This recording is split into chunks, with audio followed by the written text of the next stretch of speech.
podcast. I'm your host, Chet Czar, and today we have a really great tattoo artist, painter, Brett Herman. Really nice guy. I've known him for quite a few years now, and I'm looking forward to interviewing him. He's a great dude. It's Monday, May 1st, 2023. I told myself I'm going to start reading the date in the beginning of the show so people have some context in the future. So yeah, that's coming up. What's been going on with me? Well, funny you should ask that. The same old stuff. I'm working on commissions. I'm finally crossing some things off my list. Got this one almost done. That's going to be probably in a couple days. I'll get that done. Couple tool posters I got to do, and I'm getting stuff knocked off the list, which is really exciting for me. You know the story if you listen to the podcast. It's been really, all this stuff's been dragging me down, but I'm doing pretty good so far. So that's what I've been doing. Nothing new or exciting that I could think of. That's it. I forgot to, I want to do this before I go any further. I forgot to mention Skull Shop is our sponsor, and if you join the Dark Art Society Patreon at the $5 level, you get a coupon for, I think it's 20% off at Skull Shop, SkullShoppe.com. And they have amazing skulls, as you can see right in here. And the jaws come off, obviously, because the jaw's off of this one. I'm not sure where it is, around here somewhere. Check them out. Kyle's awesome, big supporter of the show, and they make amazing skulls. I think probably every skull painting you've ever seen me do is my reference is a Skull Shop skull. So if you want to support, you can join the Dark Art Society Patreon, which is patreon.com/Dark Art Society. You can join for as little as $1 or $5 if you want to get the 20% off code for Skull Shop. And let's see here, and you get your name read in the air if you join. Sorry, I'm Brett. I'm supposed to interview Brett in 2 minutes, so I'm kind of rushing through this. I'm trying to be more efficient at this podcast, so I'm doing the intro beforehand instead of afterwards. And if I can get it all done, everything done in one day, then it really helps, because sometimes it takes like 2 days and I just don't have the time. So I'm trying to be efficient. Anyway, there, I just ate up some time there with my big mouth, not being efficient. Okay, so anyway, there we go. He said he's ready. Okay.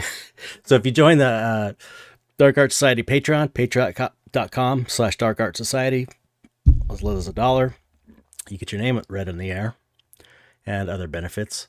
So let's see. We have new subscribers. Jessica Moran Chavez. I'm not sure if I read this one last time, but if not, or if I did, then I read it again. Thank you. Let's see. And Alan Smith. Thanks, Alan. Alan's a great dude. Big supporter of the Dark Art Society. He's a printmaker. Does awesome stuff. And there's not many printmakers in the Dark Art Society, so that's really cool. Anyway, I guess that's it. I guess that's all. There he is. You can see down the bottom right hand corner of the screen. Brett. Okay, I'm gonna go do the Brett interview. Okay, I hope you like it. And here we go. Thanks for listening.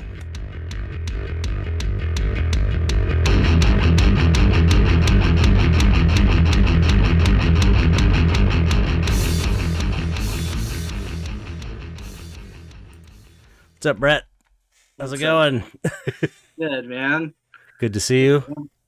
Thank you for having me on this, man. Yeah, of course.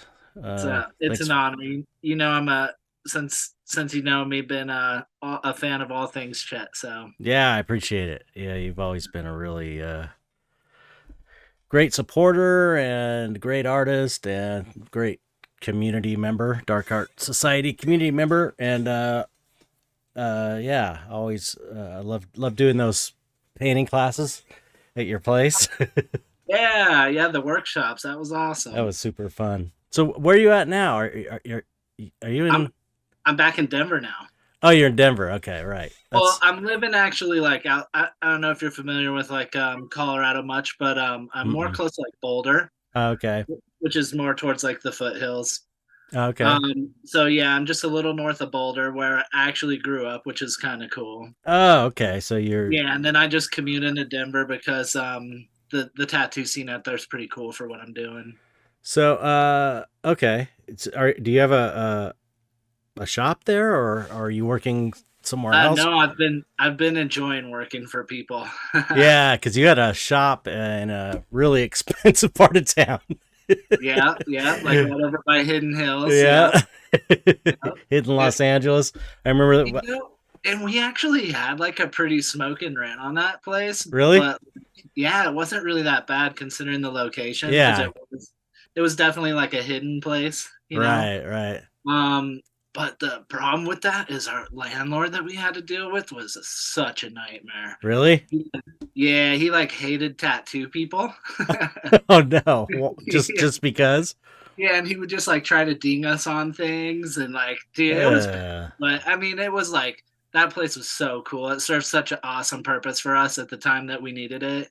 yeah. Yeah. It was a great studio. It was really nice inside. Very Oh, art. dude, it was so cool to have you doing workshops there and like be able to like curate art shows and have you show Yeah, there. that's right. You did art shows. That's right. Yeah. Yeah, yeah. It was a cool spot. And you've been in the books. Yeah, that's right. That's right. You didn't get in the coloring book, so you got in the sketchbook, right? Yeah, I don't think I did any coloring book stuff. I don't remember doing anything for that because I don't really Then do much line art work. yeah, Um, you submitted some. You know what's funny is before that whole publishing books thing, kind of once I kind of ran that course, I was in the middle of working on one that was kind of cool, like where and you submitted for it too. I actually had already collected for it, but it was going to be the watercolor project. mm, And like when I was dealing with those people, we found out like apparently the quote was insane to like get like a book printed on watercolor paper right. to where like it would have had to been like kind of a limited thing or something. But Hmm. I remember you creating kind of liney drawing, like line work drawings for those a little bit. Wow, I don't even. I I don't still even have all remember. the files. It's crazy. I had like so many good people. Like Crayola was in there, Oh, like cool. Rick Noble, like ton of really cool tattoo guys who were really good at watercolor. That's Yeah, cool. but it never happened.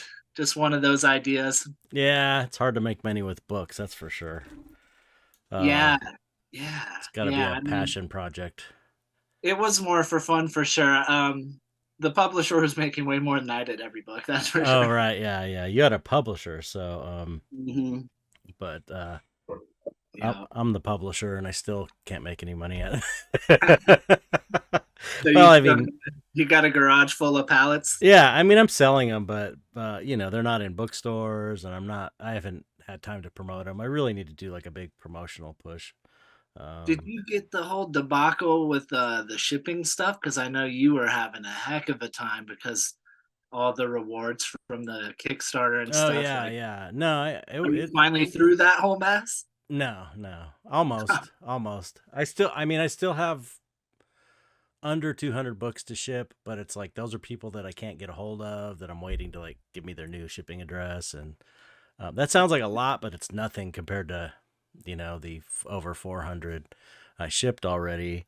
Um, and most of the rewards are done, just a few of the bigger ones, and I've got these 11 by 14 paintings that I've just been waiting to put the corners on. I finally today am putting the corners on, so those will ship. And I got these little guys that I have to finish painting. They're all like at a We'll say. 3/4 finished state. Is that Crybaby? Yeah, it's Crybaby. They're all about like this. They need one more pass, like There's 30 of them. So I yeah. got to get these out. And then I got the Heartbrokens done, and there's another little soft spot mini I got to do. They're Uh, almost done though. I'm almost out of the woods. So seriously, after this year, And I know it's like embarrassing for me because I just keep saying it every episode for probably the last 3 years. But I really am this year, since I'm not doing a show and I've been focusing on this stuff. I will have everything off my plate this year. You know, if there's a few stragglers at the end of the year, I don't give a shit. If most of it's done, Dude, that'll you're be killing it. fine. I've been watching you pump so many cool little studies out for all those, Oh and yeah, there's those too. I really still owe cool some of those. stuff. Thanks. I'm Yeah, just nose to the grindstone, and I've got like all these really cool ideas of new projects I want to do, and I'm just like writing them down and waiting super until I'm prolific. done with this year because I feel like I just can't move on. But I got such cool ideas. I'm dying to Cool. do them. Dying to do them. Anyway, this is about you, though. Yeah. It's not about me. I want to hear your story. I want to hear your backstory. I want to hear Love your. you, Chet. Love you. I want to hear I'm the. actually in that same thing right now too. I'm in the I'm hammering out ideas for the last half of my year now. Like I got all my deadlines done, Mhm. and for me now it's actually Gary and Erica offered me a spot in October. So Oh, that's excellent. That's great. yeah, Cool. yeah. So I'm like, woohoo. So Cool. Cool. yeah, I'm staring at a bunch of blank canvases that I've prepped. Like, okay, no pressure. That's awesome. Is this your first solo show at like a bigger gallery, like, you know, No, Top Row? actually, at well, Nathan at Hive has given me Oh, two. that's right. That's Yeah, I'm sorry. Yeah, I knew that. I knew that you had yeah, that. yeah. So he gave me like one kind of group feature thing where I kind of split a wall, and then in 2021 he gave me like a full feature. Killer. So yeah, Yeah, yeah. yeah, and I was pretty happy with that body of work that I did for that show. You've been killing it with the paintings. It's been cool to watch you Thanks. just move up the ladder with your painting skills, you know, because I've been there. I think I've been paying attention all along the way. Yeah, we go back, man. Pretty, yeah, I know. It's crazy. It's Yeah, it's crazy. crazy. It's been, I don't know, it's been a long time. I don't know how many years, but That it's been at least a decade and a quarter decade. yeah. Can you believe it? Yeah. Yeah, it's crazy. Like I'm coming up on 15 years of tattooing and about around the same time as when I started noodling with like art and stuff, Hmm. like, trying to paint and stuff. And then yeah, that 15 years went in a blink, man. Yeah, yeah, Yeah, it's yeah, been some fun times, man. It's always a pleasure seeing you around and yeah, yeah. Same. seeing what you're doing. So yeah, it's I great to appreciate it.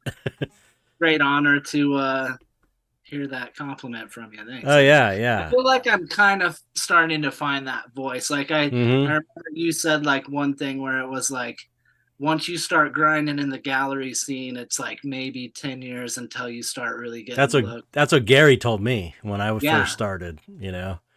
And I'm like at that 10-year mark where it's finally like starting to Yeah, shape. Yeah. totally. Yeah, yeah. Yeah, he was right about that. Nobody likes It to hear took that me a though. lot of years trying to not completely rip you off. Nah, nah. But I mean, you're also you're like working. You had a business, and then you're kind of like painting. You weren't able to devote like, all your Yeah, time to it. You know, you've been like definitely a stealing tough. time to do it. Yeah, yeah. Yeah. So, yeah, it seems like the last. I guess it's probably since the Hive. Like I feel like you really are dialing in your own voice. I recognize your work when I see it now. It's like that's a Brett Herman. Like I can tell right away. So Yeah, that Geeker Show is pretty cool, huh? yeah, yeah, that was amazing. Yeah, what an honor, man. Yeah, super fun, super fun. That's a great gallery. That was like the first print I ever had was the Lee 2 print. That and Oh, there, really? there was a carnival in this whole hometown of mine, and if you pop the balloons, you'd get a poster or whatever. Hmm. And It was a Geeker poster. yeah, I picked the Geeker poster and the Iron Maiden Somewhere in Time poster. So like total cyborg aliens and dark art. Good choices. Yeah, right. Oh, I saw that tattoo on Josh. You started right. Cool. So Yeah. good, so good, Oh, so thanks, man. impressive. Yeah, We were excellent. having so much fun that like I was like bummed that we didn't get it further, you know? Yeah, One of right. those like, oh, he's your good friend too, so you want to come out swinging, but you're also like so distracted.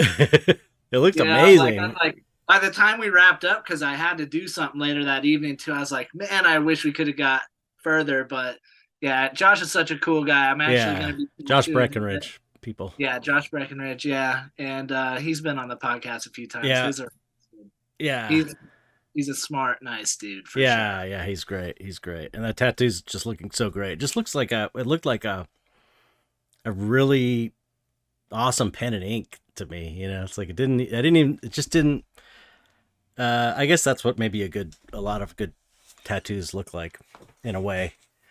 Yeah. You know what I'm saying? It's a compliment. It looked like a really nice pen and ink drawing. You know, in this cool style. I just like your skulls and Thanks, the man. line work and the shapes is just like excellent. One thing too with tattooing, because really I am a tattoo artist first, pretty much. That's what where I make my bread and butter and Mm-hmm. whatnot.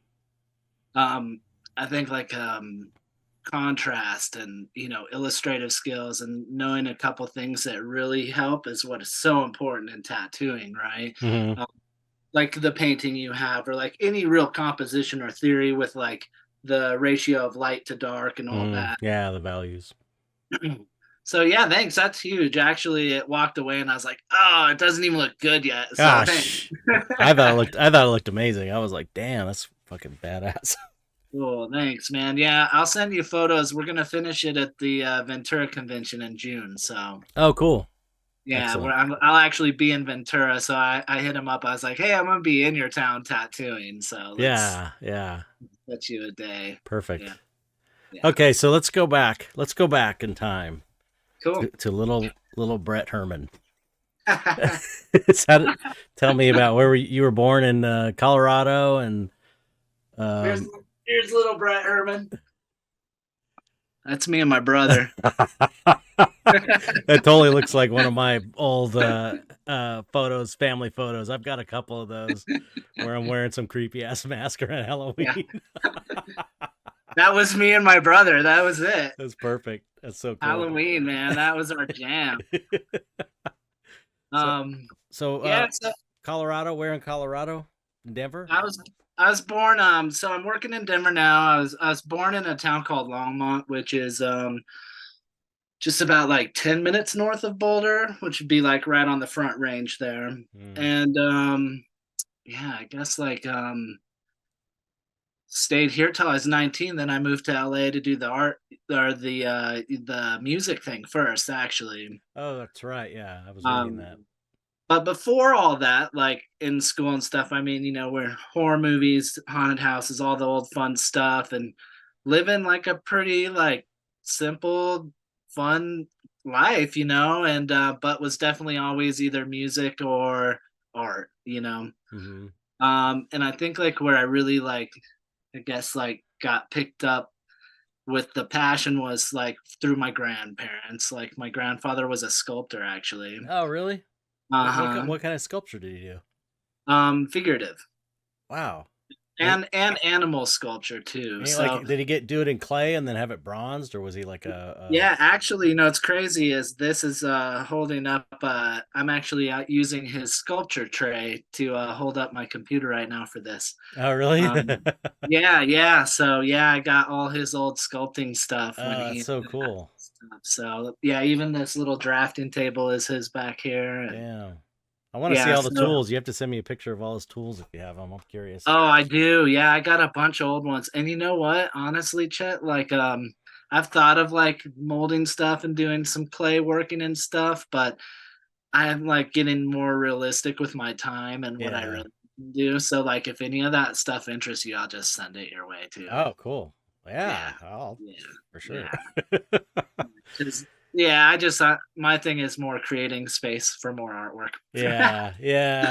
I know. Like the older we get, the more you have to go. Like, all right, I have a Yeah. million interests. I need to pick and choose what I can actually do. But Yeah. Yeah, especially with tattooing, it's such a tasking job because oh like yeah, yeah. you're like concentrating all day. Yeah. You go home and you're like, now I got to draw for the next couple appointments. And Right. you don't want to draw something silly. So you got to come out swinging. But Yeah, and you got to talk, just like I talking with the Sean Barber interview. It's like you got to talk to people at the same time, and that's the thing. It's like that was your one caveat why you like did not become a tattoo guy. yeah. I mean, that was one of the reasons I was like, nah, I'm not going to do it. But it's just it's hard to. For me, it's like speaking and concentrating on what I'm doing. It's one thing if I'm doodling or screwing around, I can talk. I can talk and doodle. But if it's like a specific difficult thing that I'm doing, it's hard to like make, especially if it's small talk, someone you kind of don't know that well. You know what I Yeah, mean? If it's a friend, they'll you don't have to be on, so to speak. You know what I'm saying? totally. So that's Yeah, that's like a yeah. whole skill in itself that I don't even know if I have. You get good at it. Yeah. Yeah.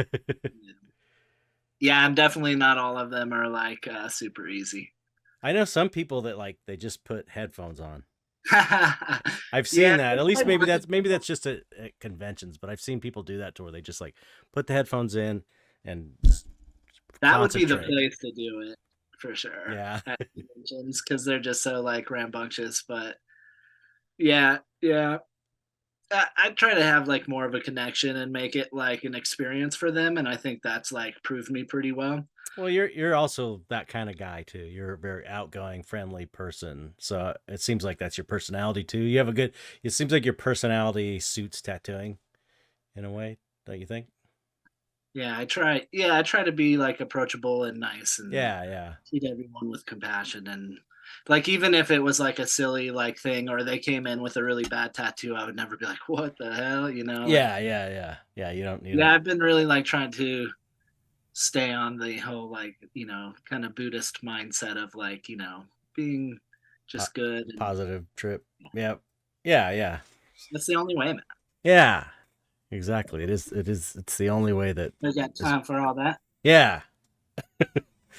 So anyway, okay. So we're back to your childhood. Were you into horror stuff and dark art stuff from Yep. an early age? Yeah, so I think the first thing that I painted where I was like, or I guess I didn't paint it, I guess it was probably like colored pencils or something, was the Ghostbuster 2 painting that came Uh, to life. You yeah, remember that yeah. guy? So I tried to recreate that like off of I mean, the TV, and I was small too, so I know the TV had to have been small because it seems small to me. And I'm trying, and I like, Did you like freeze frame it or something? yeah, it was like you could hit the pause, and back then it was like you'd see all the little lines going across the screen and all Yeah. that.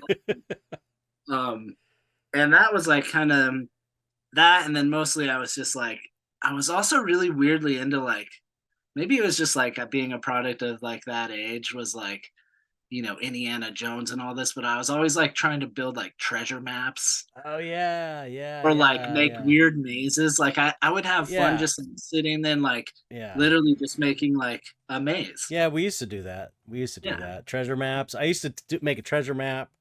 I went through a phase where I'd make a treasure map and then I would like take matches and burn the edges and like Authenticate it. yeah, make it all kind of brown with like burned holes. Like somehow someone told me about that, and so I was like, "Oh, cool! I can't believe that playing with fires, insane." Yeah. But yeah, I Man. get it. I think it's related somehow. It's all kind of like fantasy adventure. I mean, that's kind of what a lot of horror movies and dark art in a way is like a thrill ride in a way. It's like an adrenaline thing and Like you're not supposed to be watching it or something or be yeah, and you're seeing if you could take, it's like I don't know, it's like an excitement thing in a way. yeah. You know what I Like mean?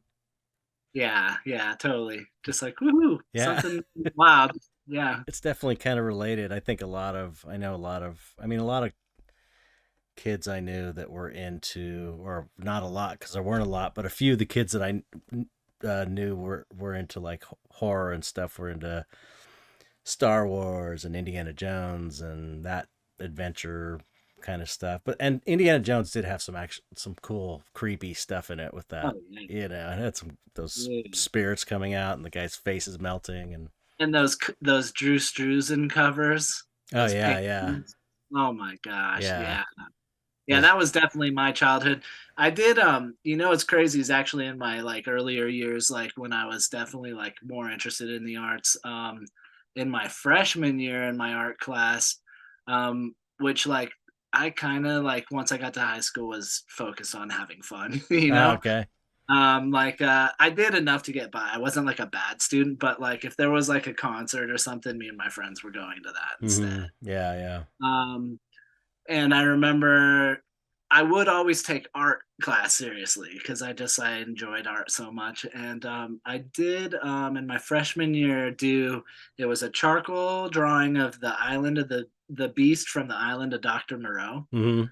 And my assignment was to do it upside down so that I Hmm. wasn't like doing it exactly like I was going from reference to the image without letting what I think should happen.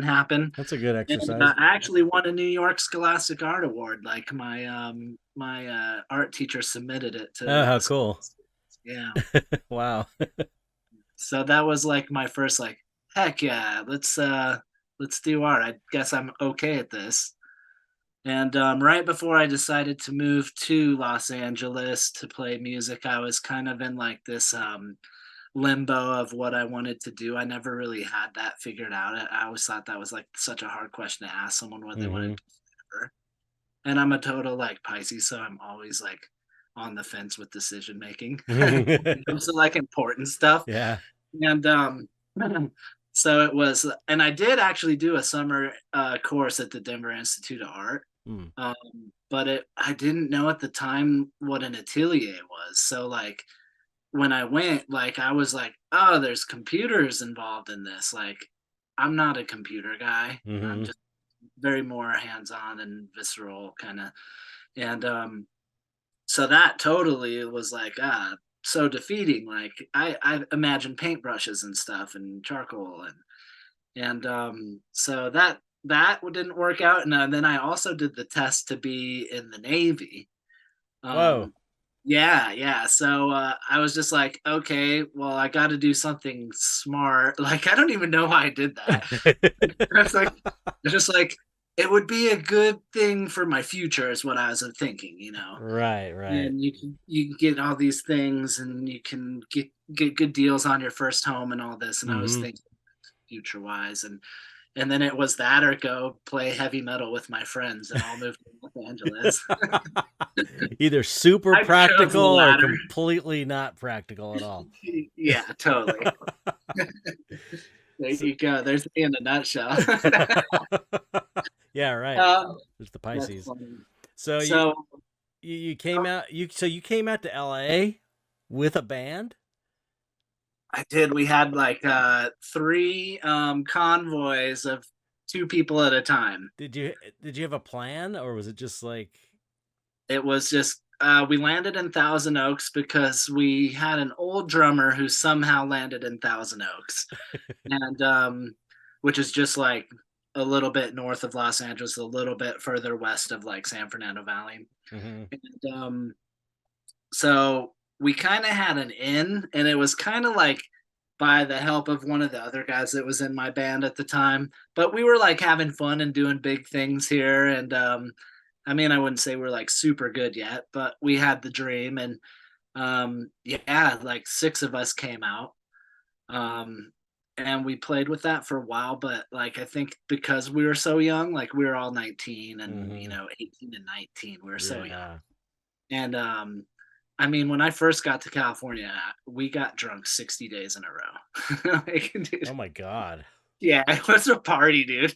Like we were just young, rock and roll. Like, dude, I don't know what we were thinking. It's so funny, right? But um, so yeah, like that totally fizzled out. Like a bunch of people got homesick, and a couple of the guys who really had it in their hearts decided to stick it out. Mhm. And me and one other guy who's like actually still really involved in music and has like gotten signed to like a really good like prog rock band that's kind of King Crimson-ish, and Uh, they're awesome, man. So like it's cool to see one of the guys like yeah. really progress to that level. But like, yeah, we did fun stuff. Like we played like all the shows. We played the Whiskey, which was like kind of like for me like a total bucket lister, Yeah, and yeah, yeah. played with like some cool heavy bands and recorded a few things. But it wasn't anything like super, We were still figuring it out. And then by the time that fizzled out, it was like, okay, I'm like 21 now, and I'm also in the hardest city on the West Coast, minus maybe San Francisco or something, Right. but like and heavy metal doesn't pay. So Yeah. and actually there was like the rise of like Kat Von D was on that show with like Miami Inc. and all that. Hmm. And like all those people. I was like starting to look at it as like, okay, this is like really becoming a thing. And Hmm. if I don't, because I always wanted to do tattooing because I was always drawing for like friends' tattoos or Okay. album covers for friends' bands and this and that. That I was like, if I don't do it now, like I'm gonna regret it or I'll be too late to the game was my idea. Hmm. And so when the band was like probably around 2005, like about 4 years in was where I was like, okay, 4 years of giving music a try in Los Angeles and literally just pulling teeth to get there. I was like, Yeah. I'm still a realist, Yeah. so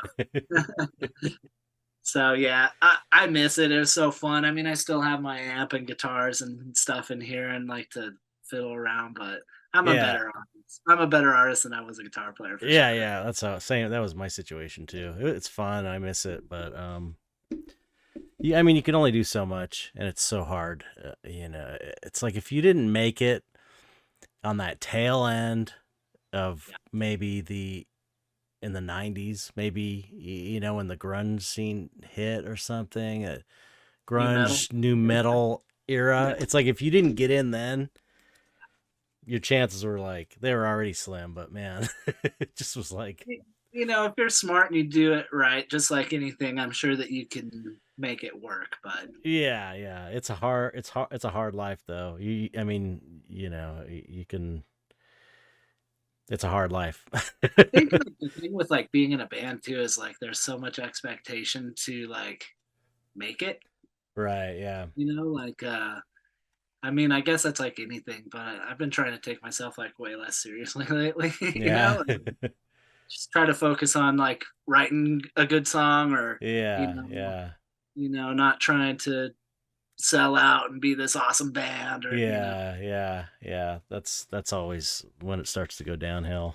I don't know. It's like I don't know. It's like I love music documentaries. Those are like I think maybe my favorite documentaries. I don't know why. I just love them. Just the story of how they made, climbing the ladder and all that stuff.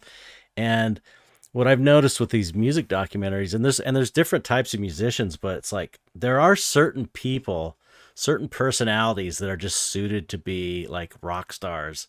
They just have that kind of like attitude, oh and yeah, I never had that attitude. Like I always thought those guys were kind of douchebags, kind they of don't, pretentious. Yeah, the kind of strutting around that guys. is so real though. I met Ronnie James Dio backstage at a Heaven and Hell concert. Oh, really?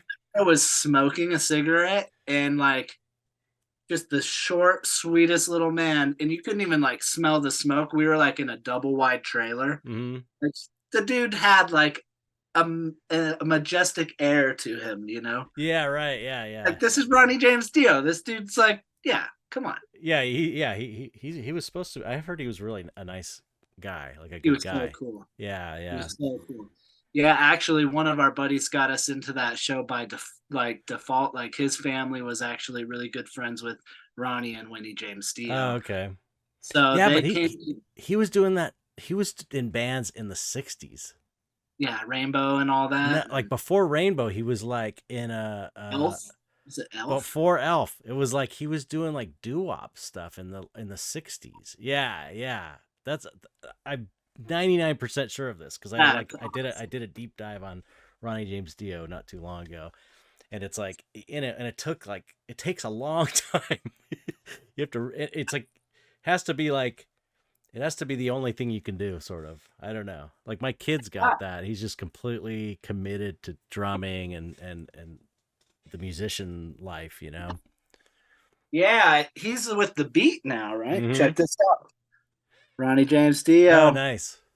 Very Heaven and cool. Hell. Yeah, he even signed my thing for me. I was like, that dude was so cool. Oh, that's so cool. That's We so got the cool. funniest story at that thing too, because it was at I think it's like the Glen Helen or something out there in like out in California. And there was like a backstage area where there was like its own separate bars and like bathrooms and stuff. And they were playing with Judas Priest and Motorhead.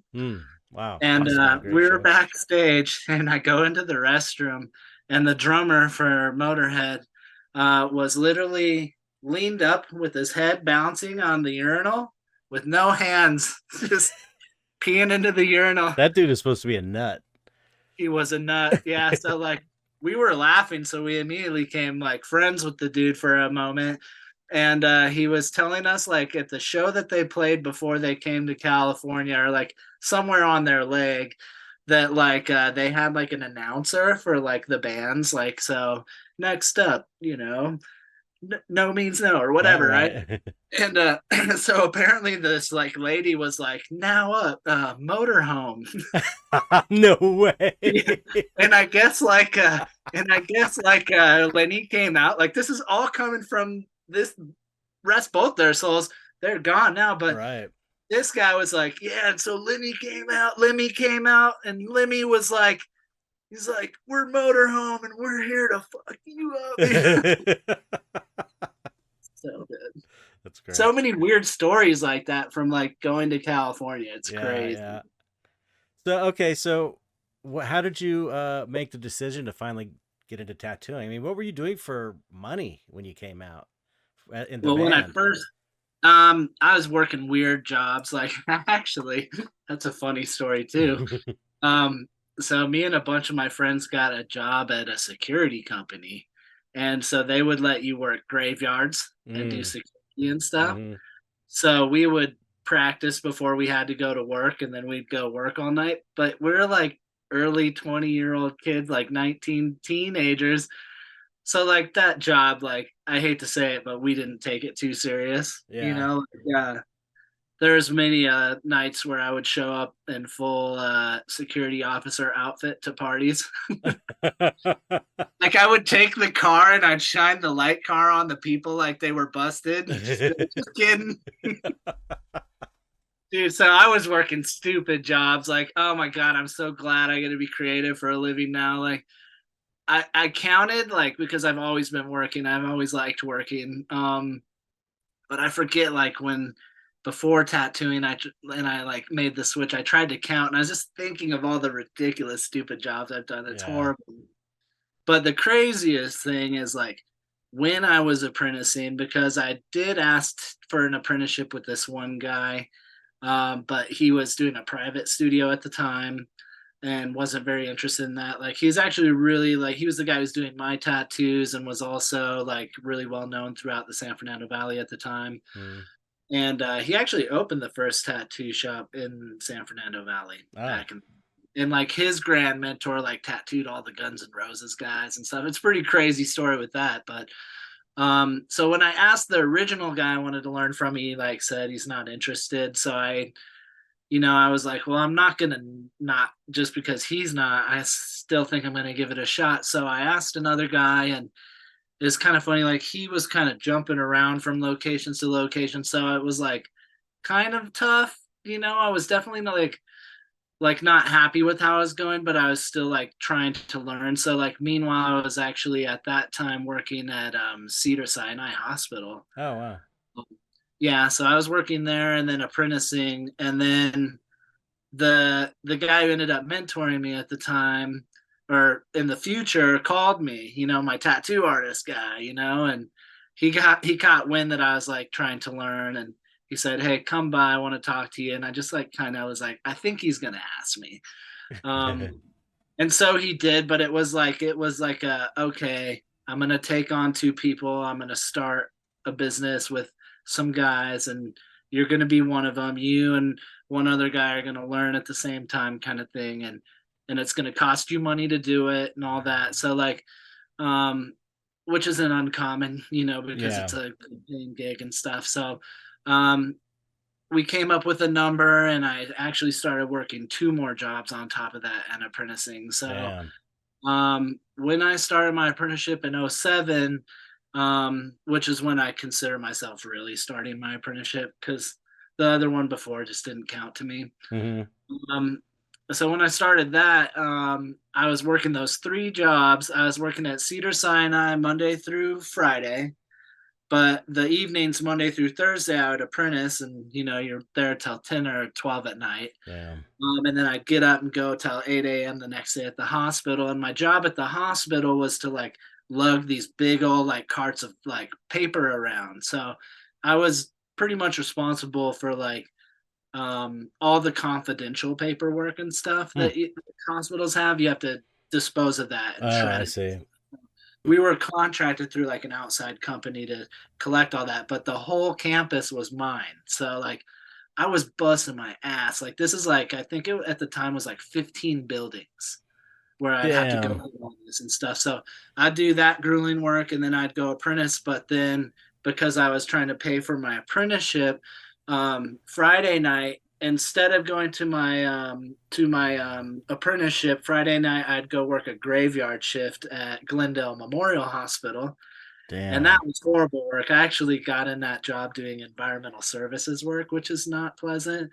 And from Saturday morning, when it was like already a double, I should have just went home and then went to bed and started a weekend. And instead of that, the company that hired me to do this, the shredding company, would pick me up Saturday morning and take me to Rancho Cucamonga to the California lottery to shred lottery tickets that were It was expired. like a business that shredded paper. That was the. Yep. Who would have thought And that would be a and business? she killed it. Yeah, I mean, there's overhead because you got to buy these big old shredding trucks. Yeah, yeah, I'm sure. It's Um, just it's makes sense. I just never thought about it. Susan, that lady, she's killing it. Yeah. Such an entrepreneur. I've never Wow. seen. She is a boss, man. Like when I went to go interview for her, I was like, I could tell. I was like, she's in charge. Right. She was like that rock star attitude. Like Yeah, yeah. you went in there and you're like, she's got it.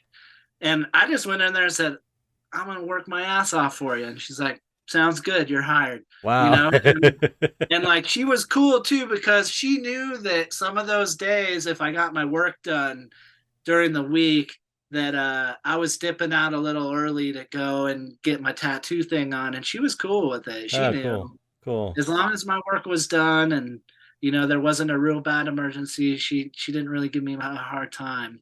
That's But the cool. hardest part of that whole process was instead of jumping back a little bit, I'd have my graveyard shift on over Saturday, right? But then they would take us for a third shift, so that whole day I'd be shredding tickets. So I literally have Sunday only, Wow. and I would be driving back Saturday night because we do that for like 12 hours on Saturday. And I would just be like almost hallucinating. I would like call my mom and be like, talk to me so I don't fall asleep. Wow. How long did you Just, keep this kind of schedule up? I did that for a year. Wow. Yeah, Yeah. that's crazy. And then the day that I could, well, actually, I quit the graveyard shift pretty quick because there was one day where like one of the nurses didn't tie one of the soiled linen bags to go down the trash chute, and that thing all over this room. I've never walked out of a job ever without like notice and being courteous.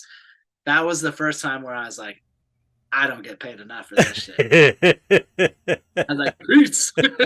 So that was it. And then the day that I actually I think I was probably about 8 months into my apprenticeship, maybe like 10 months really, where I could kick the other two. And then a few months later, I just called Susan. I was like, hey, like this is actually working out. So Mm, that's gave cool. gave her plenty of notice to find someone, and So it did was you? the coolest day, man. Yeah. Did you? So I've did had did I've you? had a gap in my resume for 15 years, Chet. did you have to go through the hazing? Was it one of those apprenticeships? No, Oh, no, good. yeah. I've heard stories, man. That's whack. Yeah, I just a I don't sense. get it. Yeah, I don't either. It's like, Position of power, like, I mean, I get it to an extent. It's like, boy soldier, break them down and build them up. But I've never thought that like that vibe towards anyone's really going to help anybody. yeah, it's humiliating. I feel like hate breeds hate. Yeah, I don't know. I'd rather just be like I have no problem being like, yo, that sucks, or if Yeah. someone's like doing something that they need work on, and harsh criticism is good too, Yeah. you know. But Even being yeah, the nothing low man crazy. on the totem pole and doing the grunt work, that's all good. That's honest. It's Got to got to work be your way up. done. Yeah, It's the humiliation factor seems to always just like rub me the wrong way. yeah, yeah. I don't feel like that's really going to teach you much of anything besides like the people that you work for are just kind of dicks. Yeah. Yeah. But I've heard some stories like I'll be the first to sit there and laugh at like you did what? Yeah. Yeah, Come on, man. I have heard some that are kind of funny too, but I don't know. I guess I don't know. We Maybe. used to we okay, so with in LA, okay, we never really did any hazing, but we were jokesters over there. Yeah. So um Yeah, there'd that's be times different. where like we would throw like black cats into the sterile room when someone was scrubbing tubes just to spook them, or we'd buy like liquid ass spray and just clear the shop. There was like whenever anyone went out of town, that was the best because like we would actually like totally do something to them while they were gone. Like Cody left town one day. Cody Duran, right? So he Yeah, I don't. I skipped can't. town. He's been to one of the workshops and used to work with us, but yeah, really talented guy. He's like tattooing all kinds of celebrities now and Oh, stuff. cool. But he left town and we decided to aluminum foil everything in his Craftsman, like down to each individual grommet, each individual rubber band. Like, yeah, we were bad like that, but Those are no, we were never practical like jokes. It's purposely different. like. Yeah, yeah. Yeah. Uh, Is that your new dog? yeah, yeah. Come here. Come here. He, Valentine, come here. Up. Come here. Come here. Jump up. Jump up. Come on. Jump up. Jump up. Jump up. Up, up, up. Come up Hi, here. Valentine. I can't. She's. Yeah, it's all good. Come here. Come here. She is so cool. She's the sweetest dog. Come here. Come up here. Here we go. Here we go. Uh, Oh, what a good girl. hi, babies. You're so sweet. Uh, She well, I'll is have a, to come over and meet Valentine. I think that's the first one that I haven't met. she is, yeah, she is so sweet. She's amazing. She's just like so affectionate. It's kind of crazy. She is super sweet. She's very pretty. Yeah, yeah, yeah. She's a good one. Okay, you got to get down now. Come on. Sorry. Yeah, I'm sure at some point tonight you'll hear my dogs yapping in the background. Yeah. Gotta love them.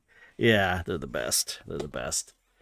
So, okay, so you finish your apprenticeship and then you're working.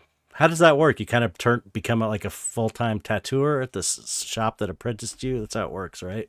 Yep, yep. Work your way up to either a better percentage or paying a rent eventually, and you're Mm-hmm. just with my situation is definitely learn how to walk before you can run and all that kind of stuff. And so for mine it was just get good at figuring out how to do line work and how to do shading, and then learn how to do color, and you slow, Mm-hmm. like anything, the whole Karate Kid getting each step out of the way thing. And that was kind of it. Yeah, just for me it was actually a pretty smooth transition because I did a lot of music stuff.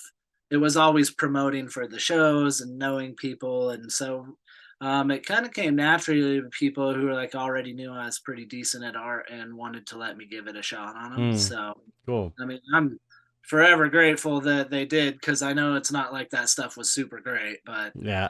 you got to start somewhere. Yeah, yeah. And then as you get further along and you start, creating good work, you can up your hourly just as if like in painting and stuff, Mm-hmm. the more experience and knowledge, the more you know your value is and Right. stuff. I've been fortunate enough because, making this move to Denver was like super kind of intimidating for me because was doing very well in LA. Mm-hmm. I think I just like wanted to be closer to family and stuff. And Mm. um, I've been so lucky. Like just in the 10 months, I think we're just clocked 10 months out here. I've already had 35 people flying in. Wow, that's great. Yeah, for work. So like, I think it just goes back like, yeah, as long as you're cool and you provide an experience and you like just keep trying to get better with every piece and, let those people know that you're into it, you're going to be chilling. Yeah. And All right. that's like how it works, from the get go. It's like, even if you like screw something up and like, you're like, oh man, that tattoo, but those people had a good time and they think you're nice and like, Right. they're probably not as critical as you are anyway. Like Right. Right. they're still going to come to you. So Yeah, that's cool. yeah, Can it's cool. can you make more money like working at another shop than running your own business? Because it seems like it seems like you'd make more money running your own business, but then it's like you've got all that overhead and extra. Yeah, I think like either way that you cut the cake on like tattooing, you're gonna end up paying the taxes, right? Yeah. Um, like for the tattoo shop that I did have experience running, it was became a pretty premier tattoo shop for Los Angeles. We made like some pretty cool lists and stuff, and man, we had that dialed in so good that just the people that work for us ran like that just cut all the overhead right out. Oh, So okay. like for me at that time, it was actually the best possible situation because I was pocketing all my money. Right. I didn't have to pay towards the shop fees. I didn't have to pay towards a shop cut or anything. Right. Right. In the first few years that we worked, we all put in our percentages and like built it up and fed the monster. But um, that like was actually a cool time when you could sit down every couple weeks and actually break open an envelope that you divvy up between your business partners. Right. I miss those days, but you know what? I think in what is more valuable is the time that I'm not spending Right. juggling gypsies, paying bills, getting Yeah. supplies. Like uh, I've really been able to say like since that, I had so much on my plate too, is like books and curating art shows Yeah. and Right. animations and going through all these things like now I like have just been able to pay my rent and come and go as I please, Yeah. just work whenever I want. And I've gotten far enough to where like even though I'm the new guy at this place, like there's no pressure for me to have to be there for the walking guy, Mm-hmm. like they know I've put in my time. And Yeah. so it's been, yeah, pretty awesome. That's Yeah. cool. Yeah. So how did you start your own place in LA? Um, so when I did Hidden LA, that was out of necessity. Oh, Like really? me and the two business partners that you had met, um, when the guy who ended up mentoring me, he was kind of having a falling out. He was going through a bunch of personal things, and the fate of the current shop was like undetermined for sure. Oh, okay. There was like times where like, DWP was like coming to shut us off mid Wow. tattoo.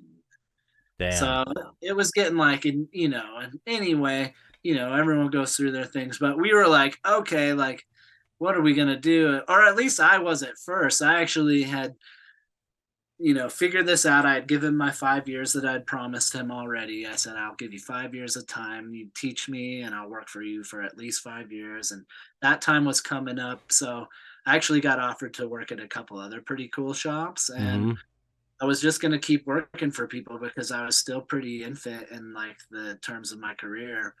Um, but when I went to tell the guys that I worked with, like I got another job, they said, well, why don't you start a spot and we'll come work for you?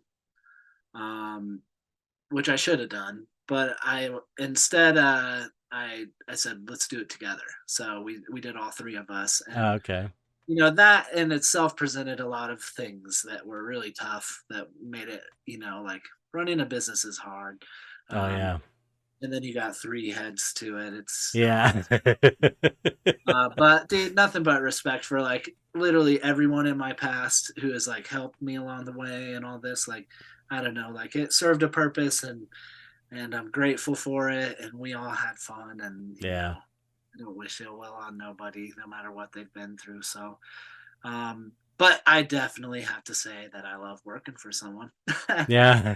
think it's helped me focus on my art, honestly. Yeah. Yeah. I can imagine. Yeah. Yeah. It's definitely a double-edged sword, doing your own thing. It's just basically, you know, it's, it ends up being like the situation where you're working two or three jobs, you know? Um, It's cool to see that you're doing a really good job managing it, dude.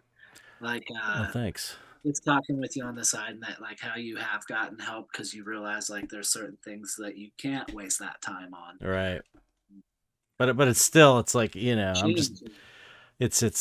I'm one of those kind of people that it's just like the podcast. It's like I do all of that myself, and I probably could get some help, but it's just like, I just know how it's done. I know how to, I'm just working at being more efficient at it. So I could just do it myself. It's just easier to do it yourself sometimes, but it just, you only have so much time in the day. Yeah. But it's just, how it is running a business. It's just a ton of work, a ton of work you don't want to be doing too. Yeah. Paperwork and crap that's like, terrible. Yeah, just paid taxes. That was fun. Oh yeah, it's terrible. It's terrible. I'm on an extension. Yeah, me too. I yeah, I had an issue this last time. I was like got hung up on something so stupid too, where I was like couldn't find a form that I needed. Yeah, So I like had to hit her up like, I'm sorry, I can't find this. I'm so computer dumb. I'm like yeah. computer illiterate to an extent. Like, yeah, when you text me, you're like, yeah, you got like as soon as you're like, you want to get on this thing, I was like, am I gonna be able to like even log into this? I didn't know that you were not a computer guy. Yeah, I can like do some Photoshop here and there, and get around a sketch program on the iPad, but Yeah, some people just don't are not aren't that way. It's like I've always I always I don't know. I did it. took to computers as soon as I got into them. I was really You like built your computer, didn't you? yeah. I used to build them. I learned how to build them back in the day. Yeah. That's I would start a fire. It's I get obsessed with things, and then I have to learn figure out how they work. But okay, so you start this business. How long did you have that place? We had hidden LA for like 8 years, Oh wow. and then I moved over and did some work with Jamie Lee Parker. I Yeah. went and worked with him for a while. Oh, Now, okay. Yeah, Jamie's awesome. He's I I need love to get Jamie. him on the show. I keep thinking I gotta get Jamie on the show.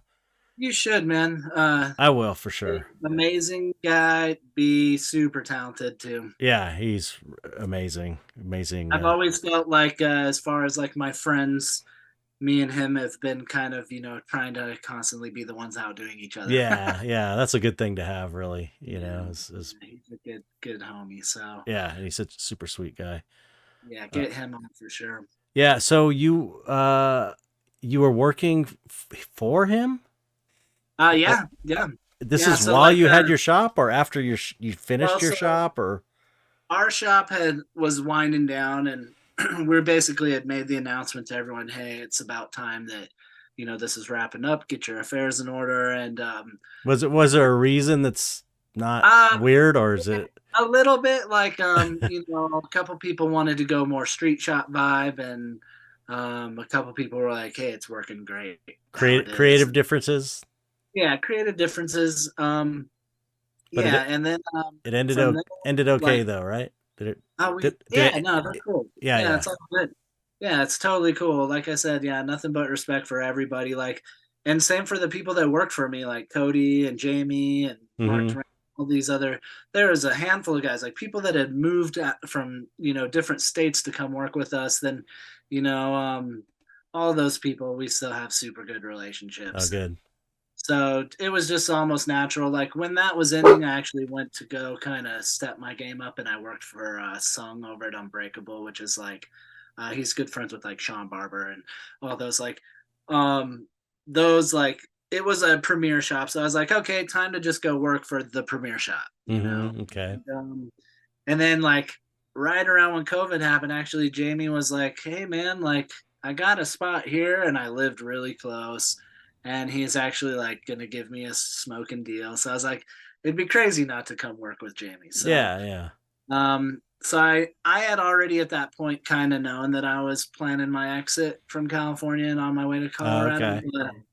But I wanted to at least like spend a few more like years with Jamie. So I spent about a year and 6, 8 months somewhere in there with Jamie. And um, now I'm in Denver, working in Denver, and I work at a shop called Mammoth American, and we're right over there, kind of by like the arts district and stuff. It's super Oh, cool. cool. I love Colorado. People are awesome. The people I work with are awesome. Um, Same kind of vibe like as in LA was, like yeah, lots of art and just good vibes. Yeah. Yeah. Actually, I'm working on this thing with everybody at the shop right now, which has been a fun concept that we've been doing, where we're doing collaboration paintings. Oh, cool. So so we're all doing 16 by 20s, but the theme is and we're titling it verses. So like it could be anything versus anything, right? So, you know, light versus dark, rock versus water, Right. Venom versus Spider-Man or Oh, that's so cool.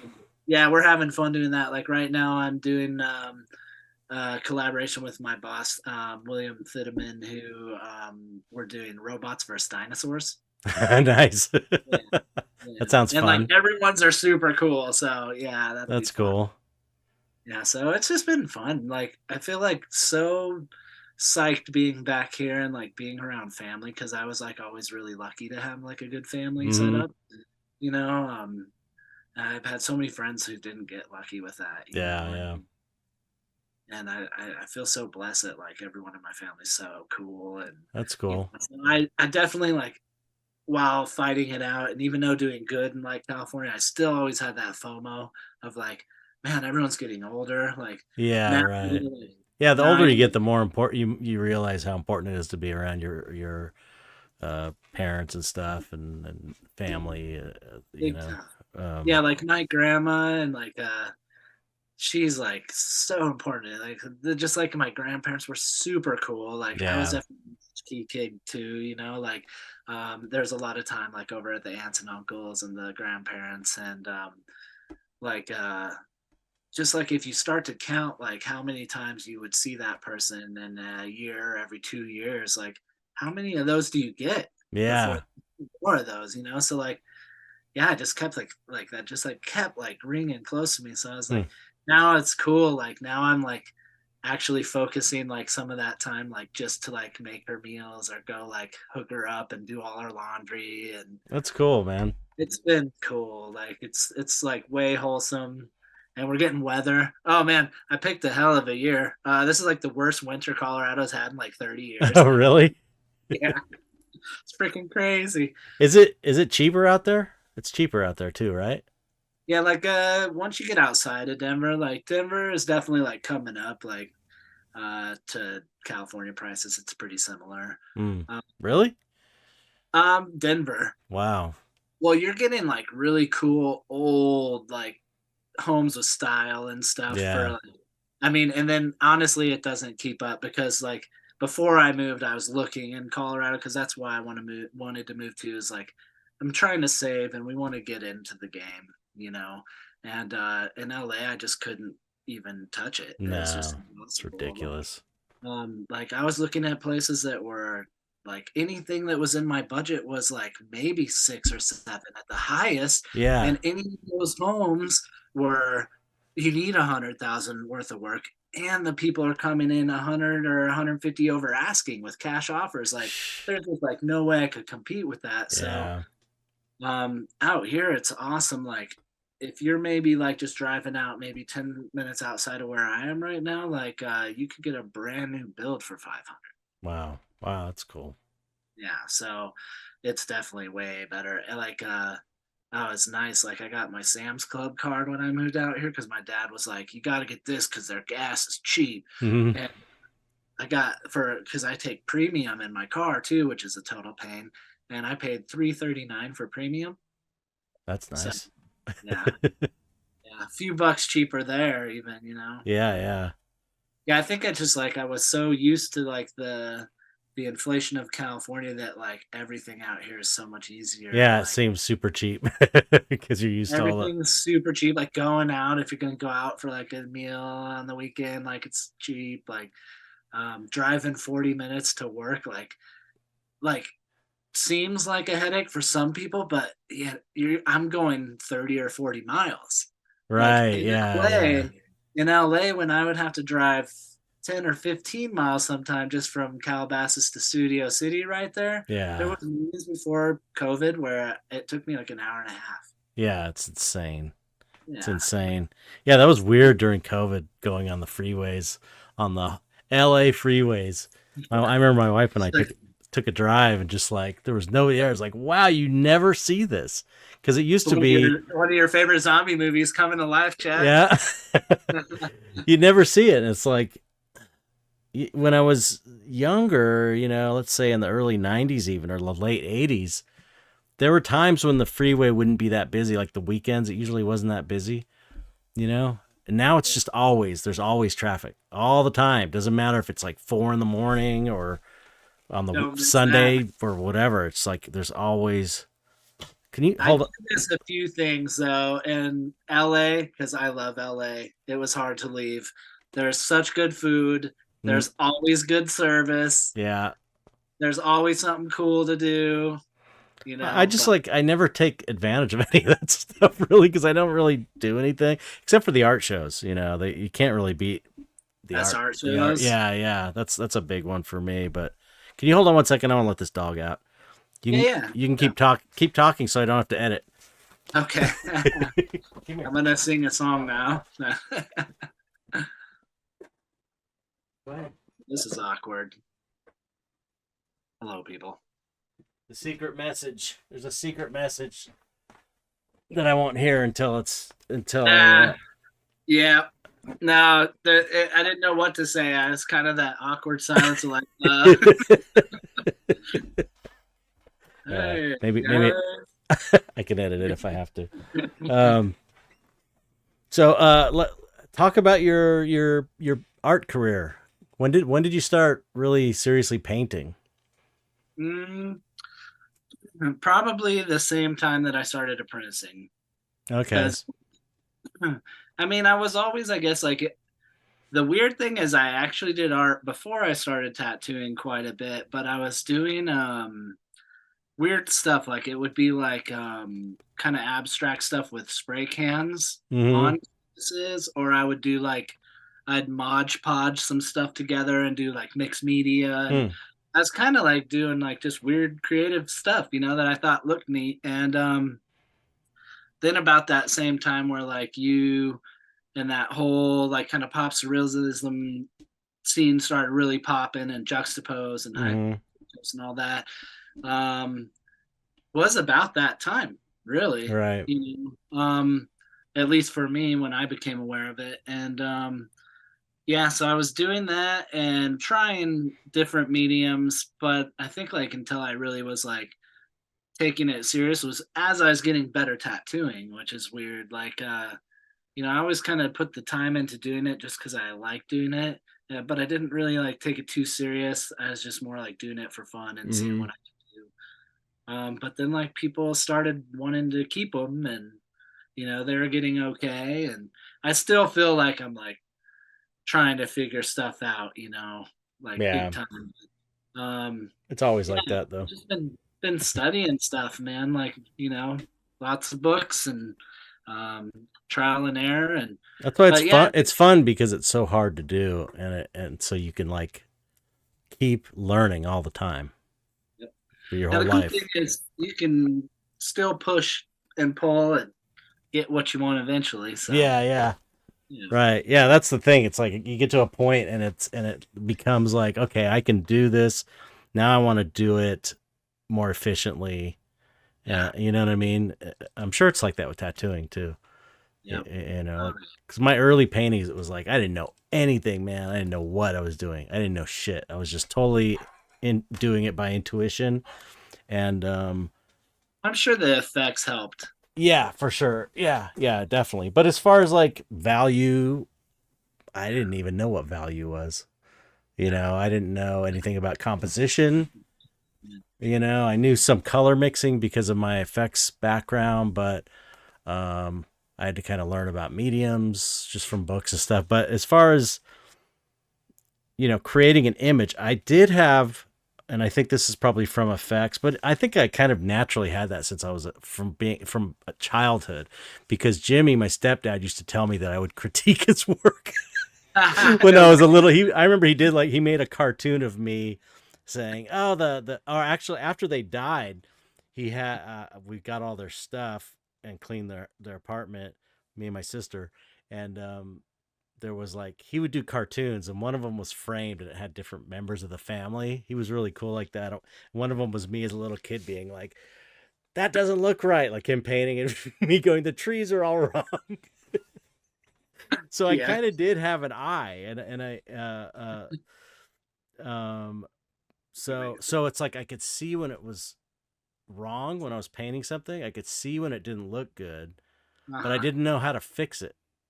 I Yeah. hadn't really learned how to fix it, so I just would keep messing with it until it looked good. You know what Yeah. I mean? Until it like looked good to my eye, and I was able to kind of like It runs in fake the it till family. you make it, squeak by without really knowing what I was doing, and then I was kind of like, then you learn what you're doing. You learn why you know the thing that you're didn't really know how you got there. You know what I Yeah. mean? Yeah. I remember it's funny. My grandma just told me this story where she said that there was a teacher where she was having everybody draw a sailboat. And I don't even know how young I was. I was apparently really young. And I drew the sailboat with the wind in the sails. Mm-hmm. She wanted us to draw it like this, you know? So I remember she gave me an F on it, and my grandma got all pissed and was like, "This looks better than your damn sailboat." Dude, you That's know what's great. funny? Oh my god! So the story that you told me about something with a walnut and your dad. Yeah, I glued a wall. What I was glued. that again? That dude, whatever podcast that was on, I was dying. That was so funny. I took. He was eating walnuts. Is you know, this is like the practical joke, like you were saying when you guys do practical jokes. It's like my mom's side of the family were practical jokers, and so I was when I was a kid too.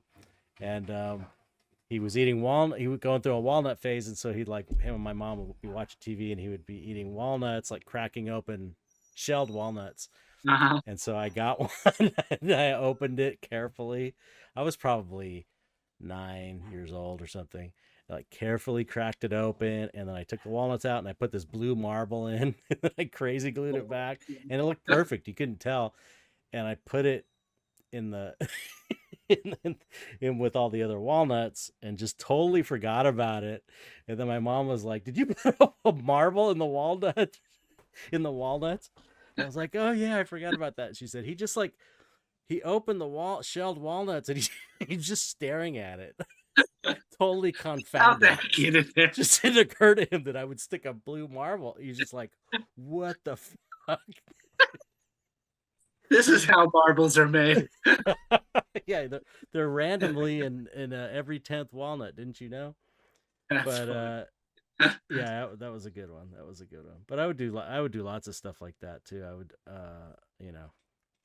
Yeah, do you think like your art career obviously is accredited to having Jimmy around quite a bit too, I'm sure. Oh yeah, I mean, Give you the inspiration to actually for sure. I mean, that's the weird thing though, is that like I was already think I already before I met him, I already thought of myself as an artist.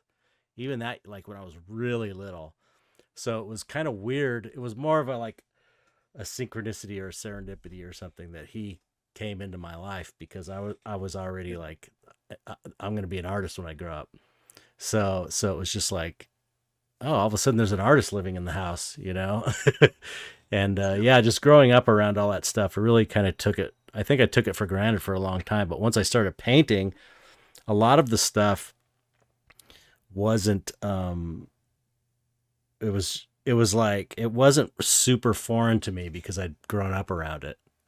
But I it's not like I sat and really learned about it. It was more like just being around it and watching him. And so then when you like get liquid for the first time, or it's like he told me about liquid when I was a kid, and but when when you do it burnt umber underpainting, it's like that's how he used to do it, and it just seemed natural because I just watched it my whole life, you know.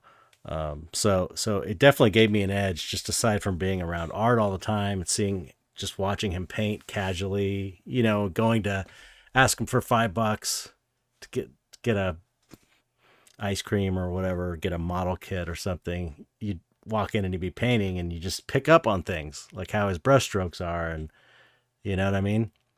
Yeah, my dad's super good at those model kits. It's kind of weird. He's like insanely good at them. Oh yeah, what kind? He's been doing all the cars. So he's trying to actually redo all the cars he's ever owned. Oh, that's cool. Um, so like he's done some pretty cool ones already. He actually did one that we built as a kid for me of the Batmobile. Oh, cool. Like the first Michael Keaton Batmobile, Mm-hmm. we built that as kids, and yeah, he's his that I definitely get my attention to detail from him for sure. Like it's weird. Like everyone in my family, like we're all like creative in like a weird, different way. Mm. Like he's really good at like woodworking and Mm. like he used to always like tie his own flies for fishing and stuff. He's Right. just like really OCD to a sense almost. And then Yeah. like same with my brother, he's like super good designer, can market and brand like stuff. Like all of his clients are Fortune 500 companies, but like he taught himself computers all on his own, Right. Wow. like with no school and stuff. Yeah. Like Yeah. so crazy. Yeah. That's cool. But what a good story, man. That's hilarious. Yeah. I used to do model. I was really into car models, but like Big Daddy Roth, hot rod, those funky Cool. ass hot rod models from like the '70s. Do Because you they're, have any that you've done? huh? Yeah. I don't think any survived. I think I blew most of them up or burned them because I used to burn them to make them look like they're in car wrecks. That was Nice. fun. Heck yeah. But they were Did you so make cool, man. movies? Did you make movies growing up? Yeah, I made movies too. Like when I was 9, I found my biological dad's movie had a Super 8 camera, and so I just found that. I don't know how the. Oh, you know what? My sister took me when I was like, I must have been like 5 years old or something, or 6 or something. I don't know, but she took me to. She had an animation class, and she took me to her animation class to make an animation, which was crazy. She said, cut out some images from a magazine, and then you can make an animation at my class. And they taught me how to do it. And so I cut out these pictures, and it's like this weird Monty Python, like those Terry Gilliam style animations, just with like cutouts. Yeah. And totally weird and surreal. I think I lost it, but I had it for a long time. Just like I know a banana floated in at one point randomly, and some guy is doing a karate kick and goes across and knocks some guy's head off. It was actually pretty good for a little kid. Like they just taught me how to do it and let me go. It was the '70s. That's what they used to do, and just made this weird little animation. And I don't know if that's what got me interested, but at one point I got a hold of my dad's camera, and I just started making movies like of us riding bikes and you know The same growing up. It was great. BMX bike riding, and then like it's just it was funny because our camera was screwed up, so it would like randomly do place like slow, like it was over. It would just all of a sudden be like slow motion. You'd be going off a jump. It's like, whoa, that looks so badass. And then it would be like fast speed all of a sudden for no reason. And so I started.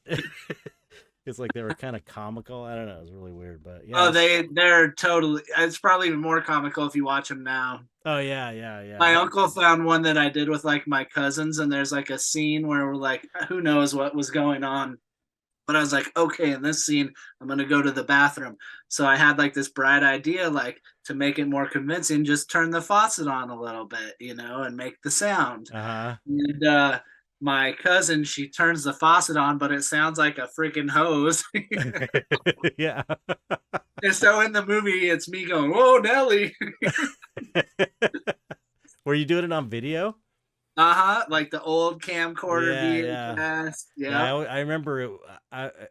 That's what I always wanted was a video camera, and they were just like, Yeah, with like the shoulder mount, yeah, yeah. total It'd 80s. be shoulder up here, and then you'd have like the tape would be down in a machine, like, at least some of them, Yeah. Yep. so it'd be like a two-part deal, but I could never afford those.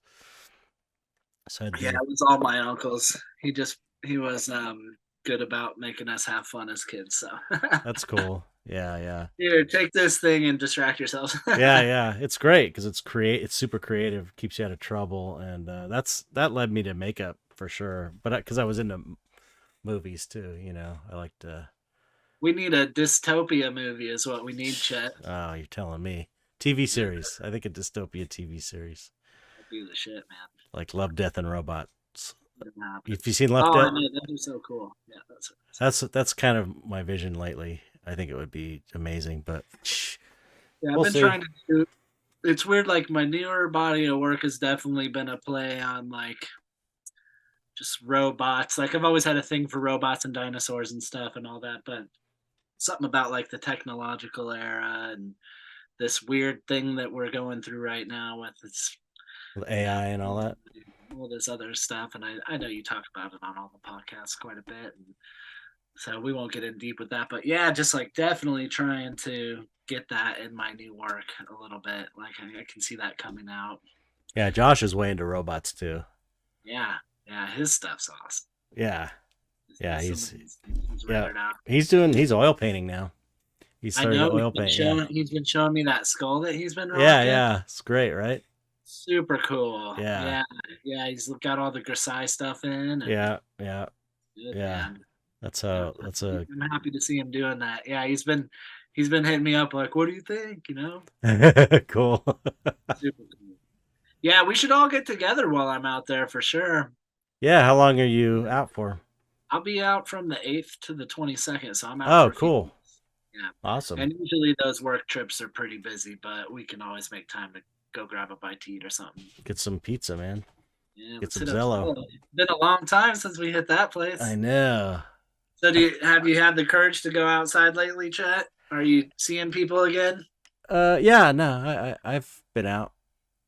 Yeah. I just, prefer not to Yeah. generally, but no, I go to, I went to the Geeker Show. Yeah. You know, I remember when the height of all that crap was in the first show I saw you back at. Like, of course, I'm like, go in for a big old hug. yeah, I know. What's up, Chet? First time after Breathing all COVID, I'm over like, ya. stop, don't touch me, and then it was over. It was over. People kept hugging me. I was like, all right, if I get it, I get it. I'm vaccinated, so whatever. So, dude, there's one thing I was like, if I got to touch on anything with Chet, because I know he's into the supernatural, crazy stuff, I wanted to tell you one of my stories. Oh, you've had a story. I didn't know. I've had two really crazy things happen to me. Let's hear them. And one of them could have been like a weird fluke where just like something happened, but there was one where I straight saw a shadow person. Okay, let's hear. And it was I want to hear both of them. And it was all during those like weird times, like doing the music thing, like in a very unstable, weird part of my life. But so there was this one time where we all like had a house that we shared together, right? And no one was home, and I'm sitting on my bed and I'm strumming my electric guitar, but with no amp, or it's not plugged in, right? And I think I'm just like doing some warm up stuff, and which is weird because the bedroom door in my bedroom didn't really even creak. Like it didn't ever creak, right? But it was weird. I was like playing my guitar, and I like hear the door creak, so it pulls my attention to the door, and I literally saw the door creaking closed, and half of a figure like literally just like from here down, just, and I couldn't, it was just a shadow. It wasn't like any weird stuff, just straight pulling the door closed. Oh my Like God. my heart stopped. Wow. Literally, like I was just like, couldn't even understand. Like literally, I probably could have, like, if I had a bad heart, it would have killed my ass. Like Wow. it was so crazy. So like it took me a minute, and I like went and checked out, and like no one was home. Oh my I was God. scared. I ended up leaving. So I did see a shadow person once, but then I had another thing with like a shadow person that was actually even kind of creepier, really. Yeah. So when I was working that security job, right, and it was a graveyard shift job, one of my duties in that job was to go lock up recreational centers and then unlock them in the mornings, right? Mm. So like we'd have like a whole little route that we'd have to do and stuff. So I'd usually haul ass and go get that done, or else I'd either like take my sweet time and then just go and get it done when I got it done. Well, there was this one community, and this is actually the old community where they filmed the very first Robin Hood movie. And it's like all oak trees, super overgrown, old little like double wide park, I think it is. Mm-hmm.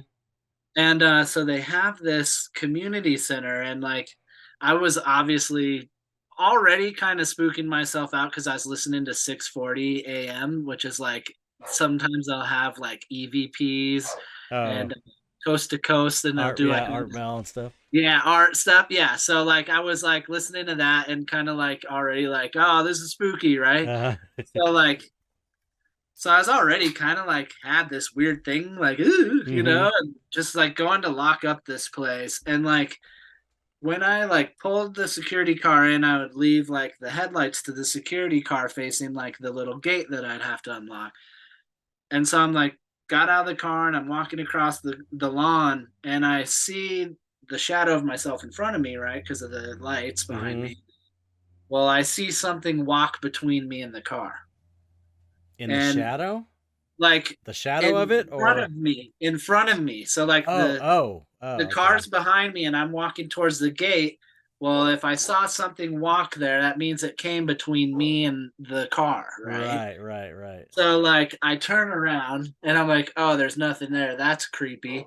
So like, and granted it could have been like some wildlife because it is like kind of Mm-hmm. in a dense little area. And so I kind of was like, ah, and like, that really spooked me out. Now the KFI. So I totally go, and like when you go into this place, you had to like lock up the hot tub, then you have to go lock up the inside, then you have to do like the bathroom, and then there's this huge long corridor hallway, which is like pretty much that all the way to the gym on the other side. Well, right in the middle of that corridor, there's just a light, and then the front entrance to this rec center, and it's a pretty big one. And so you're getting all spooked out, and you're like going down this little corridor. Well, right where the light is by the entrance, there's a big hall that they would rent out for all the rec people and this and that. So you'd have to go and lock all the doors, and then there was a door that you'd have to pull shut, and you'd have to lock that. Mm. So whatever, I do all that. Fast forward to unlock time. Now I had already forgotten about all the stuff that happened, but when I would come to unlock stuff, it would still be dark out. So I went back in there, didn't think anything of it, and I'm getting down to that hall, and I can hear old timey music playing. No way. Shit you not. I walked down the thing, and that whole hall that I had locked up, made sure all the doors were locked and all that, no one got in there. There's now a freaking PA system playing creepy old music. What? I shit you not. And like I literally locked that thing up and dipped out of there so freaking fast. And like that one could have just been like maybe someone snuck in there All somehow, right. put on a radio station. Still, that's pretty. But like the same time that someone like totally walked behind me that I didn't see, and Yeah, yeah, that's freaky. so those are my Damn. my two weird Those things. are those are the two ones. Those are good. Those are Yeah. good. So Yeah.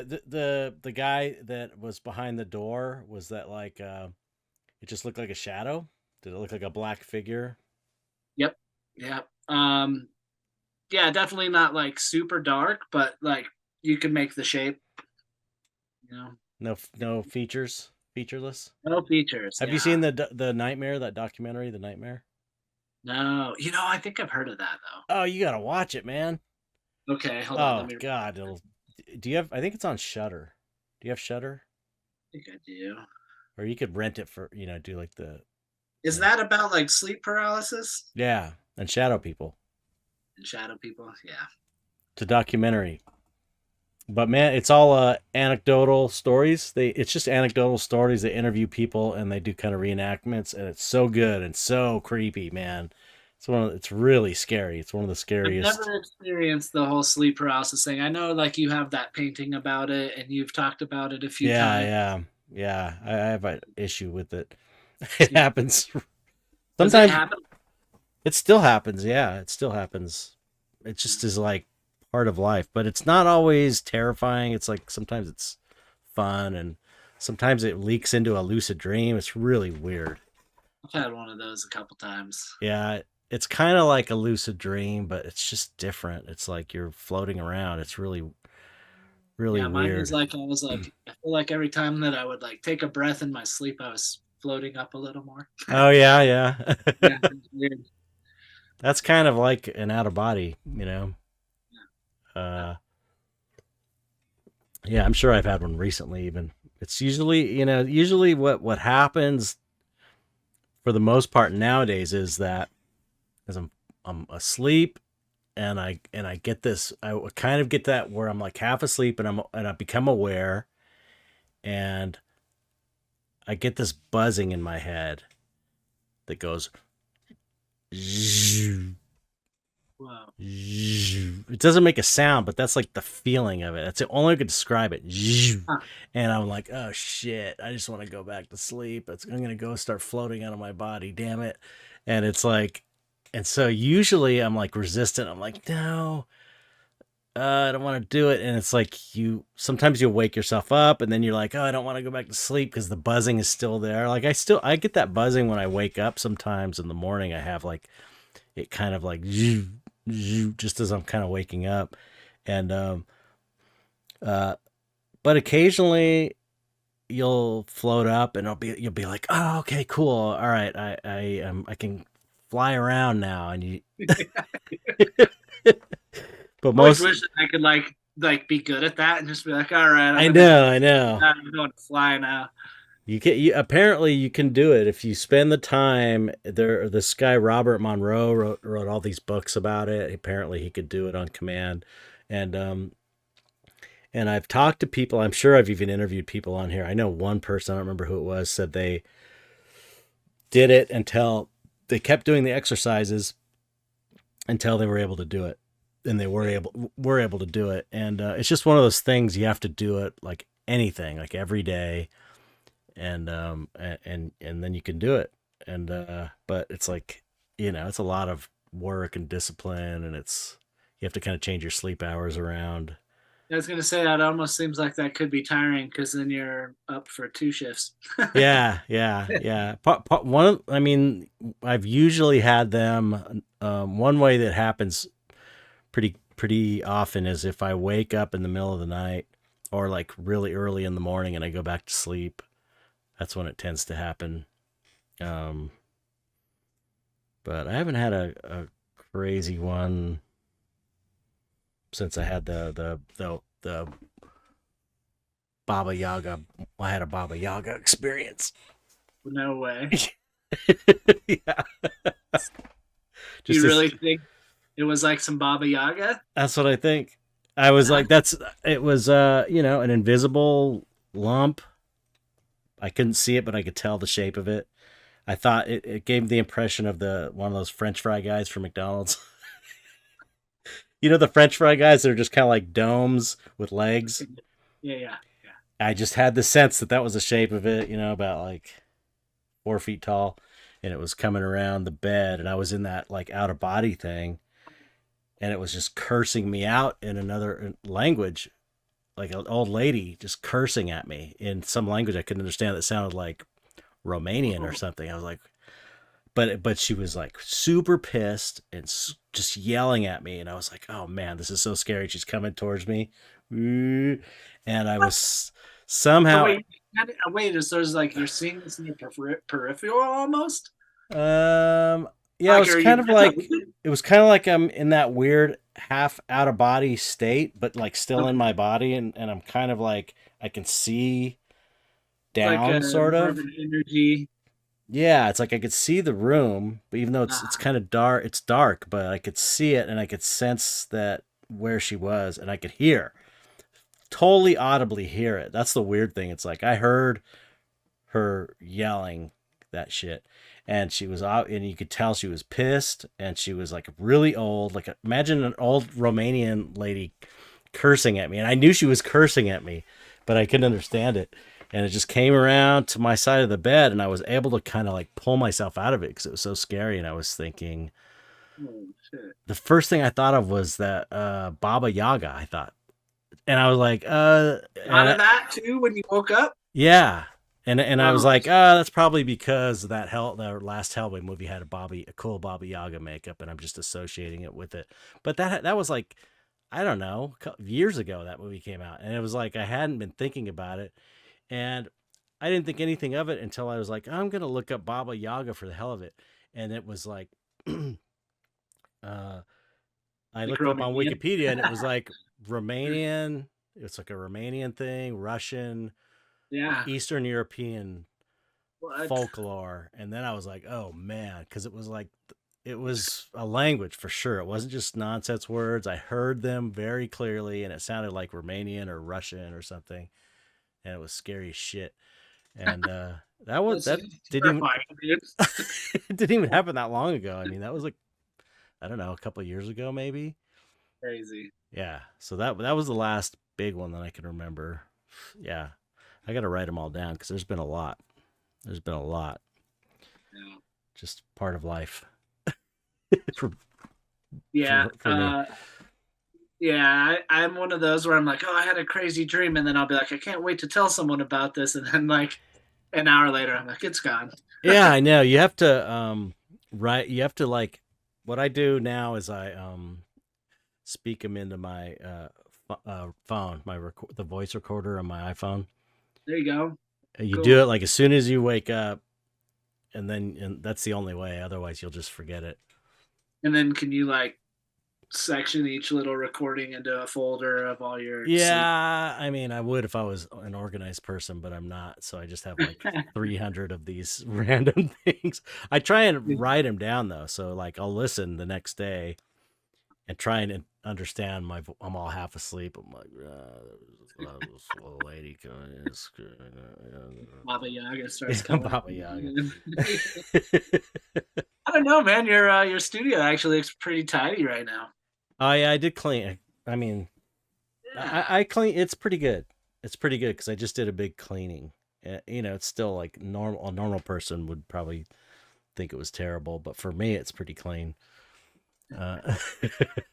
It's pretty bad. It's just like there's a level of there's like trash and papers on the floor level. There's like the hoarders level, and then there's a level where it's like the floors doesn't have trash on it. Because when I'm when I'm painting for a show, it's just like I don't give a shit about any of that stuff.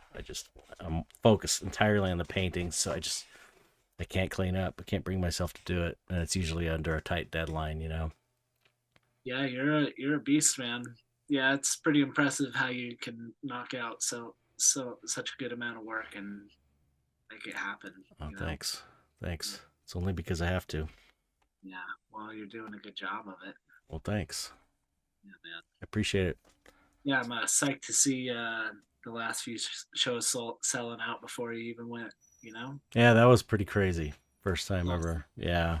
Yeah, I remember looking at your 2007-ish, 2008 was when I was first turned on to you. And I think it was at the Art 170 building, or either that or like MK Gallery or something like that. And I don't even remember what pieces they were, but I remember seeing your stuff and being like, looking at them, and I think they were like definitely under $1,000 or like right around $1,000. And I was like, God, I wish I had the money to own this. It's the coolest. They like just the amount of detail and all the weird, cool textures and colors. I was just like, mind blown and Oh, to see thanks. look at you now. Look at me now, sitting in this little room, Yeah, sitting painting in a yeah, bedroom those, still. yeah, that spirit lady's looking pretty dang cool back there for sure. Yeah, I'm almost done. I probably So got like one more Chet, sitting. because I know you're like catching up this year like crazy. So like how like I mean you don't have to answer this, but like I guess I'm not really looking for like how many commissions you have to do still, but like how much do you back yourself up to where you're really like, okay, I need to make, 25, 45 paintings. Like is Yeah, that I don't. I mean, I'm trying to get out of that. It was all out of necessity. It's like when I started, I was just like, I was so desperate to get out of effects that I was like, okay, I got to take whatever, uh, any shows, any commissions, anything. I would just take it, yes, any yeah. opportunity. And so that was it. I didn't know what I was doing. I got laid off from my job, and I was like, and I had started the art career. I was going for maybe 7 years, just slowly trying to get in any shows and teaching myself to paint, and and I just had to keep going. So it just was like, it just kept piling on, and it just became this huge pile that I couldn't get out from, and it just kept getting You've worse. always been chipping away at the pile though, so I mean Yeah, yeah, and it's like everyone else does I it different, yeah, right? I get things done, and then it's like I need money, and I have to take on another commission. It just kept going like that until now. I'm able to take the time. I've got, I guess, with the Patreon and the I've still got to figure out how money's coming in. I guess it's the Patreon. Yeah. It gives me enough. It's like money I can count on every month, and then I still have to make more money. It doesn't cover everything, so and I still have to every month figure out some sales and how I can make some money. But that was the problem, is not being able to sit and focus on getting all the stuff done, because I had to earn money. So I had to turn my attention away from that, focus on whatever it is I could do to make money.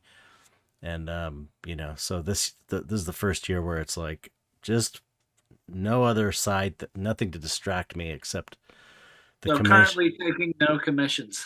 Yeah, no, not this year. I've told people, next year I'll probably be, I might be open for commissions next year. You know, Good. yeah, That- and I've got like I think there's like 10 counting this one, so it's not crazy, but there's like a big huge one. Chris Velasco, I owe him a big ass Ooh. 36 by 48, so I'm getting started on that probably next. And there's some cool paintings though. I'm looking forward to painting them. Well, I'm on the Patreon, so I'm sure I'll get to see them. Oh, thank you. I appreciate the support. Yes, you guys get Well, everything both of first. them. Got to show it for Oh, Chet, man. awesome. I appreciate it. Yeah, you've always been a great supporter. I appreciate that. Of course, trying to keep up with Chris Velasco's collection. Yeah, right. He's yeah, yeah. You've got a great collection though. You had a really, I remember when I went to go teach at your studio, you guys, it was like an art gallery in there. There was a lot of work on the walls. Yeah, I basically up until this year, this is the first year where I was like, I'm not buying anything, Yeah. and I've been doing really good at it, which I'm proud of myself. But there was a couple pieces towards the end of the year where I was like, technically, I'll be paying this off into 23, but yeah, so now everything's taken care of. Yep, trying to. Yeah, it's like all the money that I was making doing art, I was spending on more art. Yeah. How many pieces have you counted all of your art collection? Yeah, it's just shy of 100. Oh, wow. That's a I only lot. do originals. Yeah, Nice. yeah. I That's got. cool. Think I'm on 7 of yours. Wow. That's awesome. Yeah, I just scored. Well, I can't believe it, but I did get a Drew Struzan. No way. Yeah, What is it? it's What's a composition for Stephen King's The Mist. No way. That's so cool. I don't have it here. It's at the framer, but it's this really cool. I'll shoot you an image of it. Um, I'm actually picking it up when I go in June, but it's like this weird image of like this kind of just a misty character, but it's total on hardboard composition Drew Struzan where it's like the sketchy kind of. Mm-hmm. It's so awesome. That's And cool, man. I scored it for like to get a Drew Struzan from this gallery, and it was from a Texas gallery too, so like no tax. Like Oh, wow, that's cool. I almost I it was like one of those where like I was at the end of the year too, and I was like, I'm not buying any more art, you know. And then like I saw that, of course, and I was like, okay, this is like the one where if I don't buy this, like, Yeah, you'll regret it. and then I also who I want to see you get on the podcast if you guys are cool, but I got a Christian Rex Van Minen as well. Yeah, I've actually talked to him, and he said he would come on, and I just never got back I'd to love him. He I'd love could. to hear some of his talk on Yeah, like his. It's crazy. yeah, his stuff's amazing. He's Uh, an amazing painter. and he's using that you heard because I just started trying it too as Neo McGlip, and I might be Oh, Neil McGill. Neil McGill. Yeah, He may or may not use that, but I kind of heard through some friends who know him or something that I think he's using that. But I tried that and I didn't like it. It didn't dry fast enough for me. yeah, Yeah, I remember. Yeah, I was tried that a long time ago because I remember this guy. What was his name? Jose. What's his last name? He used to show at the Hangar and Cannibal Flower. Oh, I'm totally blanking. He's a really great painter, but he was using that stuff. Yeah, I'm not crazy about Neil McGill, but you should try them all. You might like yeah. it. Actually, I don't use medium. Oh, really? Yeah, yeah. Just I straight do oil? acrylic and water. Oh, you're acrylic. I'm an Really? acrylic. Yep. You know what none of these are oils? Wow, you could have fooled me. I assumed they were oil. That's No, great. yeah, yeah. I've been doing. Thank you. Yeah, I think it's the only way that I can make time to have ever all this crap done. You You know. didn't you did oils on the classes though, right? Yeah, Oh, yeah. okay.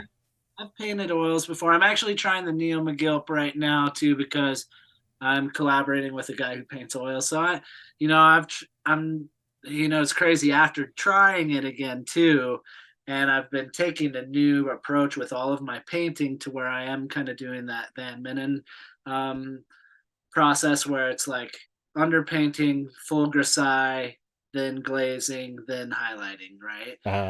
Does he, so he does grisaille, Christian does? Uh, Oh, yep. okay. That Full makes sense. blown, super badass. Like, and the one thing that he's doing too is he's doing a lot of like scrubbing stuff out and creating those shapes. And so, like, just watching that, I'm like, that's so freaking inspiring and cool. And, obviously not trying to do what the dude's doing, but, just trying different things and realizing, like, oh man, the way that I paint, if I was to actually do acrylic all the way up to the grisaille phase and then introduce my oils, Yeah. I feel like it could even push my quality of work even further because I do battle the fast drying thing with just using Yeah, water. yeah. Yeah, yeah. Acrylic and oil is a on top Too. is a great, man. It's great. 'Cause you get the blending properties. But it's kind of like the best of both worlds. I don't know why I don't do that more. I've only done it like once or twice.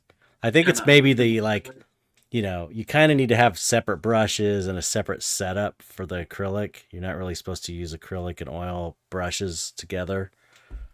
Yeah, yeah, yeah. It messes the brushes up, I guess. So maybe that's been it. And I guess I've settled into a technique where I can manage it, and I don't feel like I need it. But yeah, you could paint a grisaille underpainting and just have it dry like that. The hair dryer. Collaboration. It's been so nice because I was like, okay, I'm gonna go grisaille first, and then I've just been putting some oil over it. I'm like, this is too cool, It's made me want to do this whole show for Copro that way, but I'm like too nervous. Yeah, you got to try one and see how it goes. Cause like I as much as me, I've always been very pro oil for myself, but not like an anti acrylic guy by any means. I know some amazing acrylic painters, and whatever works for you, but you just cannot beat glazing and oil. I'm sorry. That's one area where blending and glazing with Yeah. oil. That's, glazing with oil is just so perfect. Oh, it's awesome. So if you having the grisaille underpainting, black and white, and then in acrylic, and then glazing and highlights and stuff, it might be the way to go. Yeah, cool. Well, if I dip in, I'll. Try one at Yeah, least. okay. All right. Seriously, just a small one, just like a little Yeah. study or something. Yeah, Because I need to do that right now too because I kind of gotta. I'm starting to get like the compositions and a couple cool ideas. So I think just having the no pressure and putting something down. yeah, Yeah. you just can't go back. That's the only things you can't like go back to acrylic if in the middle of the painting. Yeah. Of course. What I'm afraid of is that I won't be able to go back to just being an acrylic guy. Yeah. Like, I love no fumes. Yeah. You don't have to have fumes. You can get Gamsol, which is you can't Odorless. low, yeah, low, or oh, you don't can't smell it, and then you can just paint with linseed oil, and Okay. that doesn't have fumes. And I There's feel like with the linseed oil, pardon my naivety, but like with linseed oil, is that going to slow that process down a lot? Like, Yeah, I mean it won't dry as fast. But I use liquid, and I'm only using just a little cup full, just a cap of a soda bottle, mhm. and Okay. that's like it doesn't And then stink. like when you're doing like your palette work and stuff, like are you just kind of dipping a little bit into that brush and then just mixing out like a color, like just a little bit, Mm-hmm. or like you're doing a pretty good ratio, like equal parts, or No, just a little tiny bit. okay. I'm using less medium nowadays, but yeah, you just mix a little bit, dip it before you paint, and just mix it in as you go. Things looking great, man. Thanks. Yeah, I gotta do some glazing on this one. That's the best part. Yeah, it's fun. Yeah, it was so when I got a commission from Greg Crayola, and when I had gotten that, he gave me some treacle things. Which, by the way, I'm psyched you got on that treacle thing. That's awesome. Yeah, and then I got off again, and they booted me after a Oh, year. they boot. I think maybe yeah. It's like they don't give you a brush set because it's like I wanted to get a brush set. I thought that'd be pretty cool. And they kind of have you on a year probationary period, and to see how you do.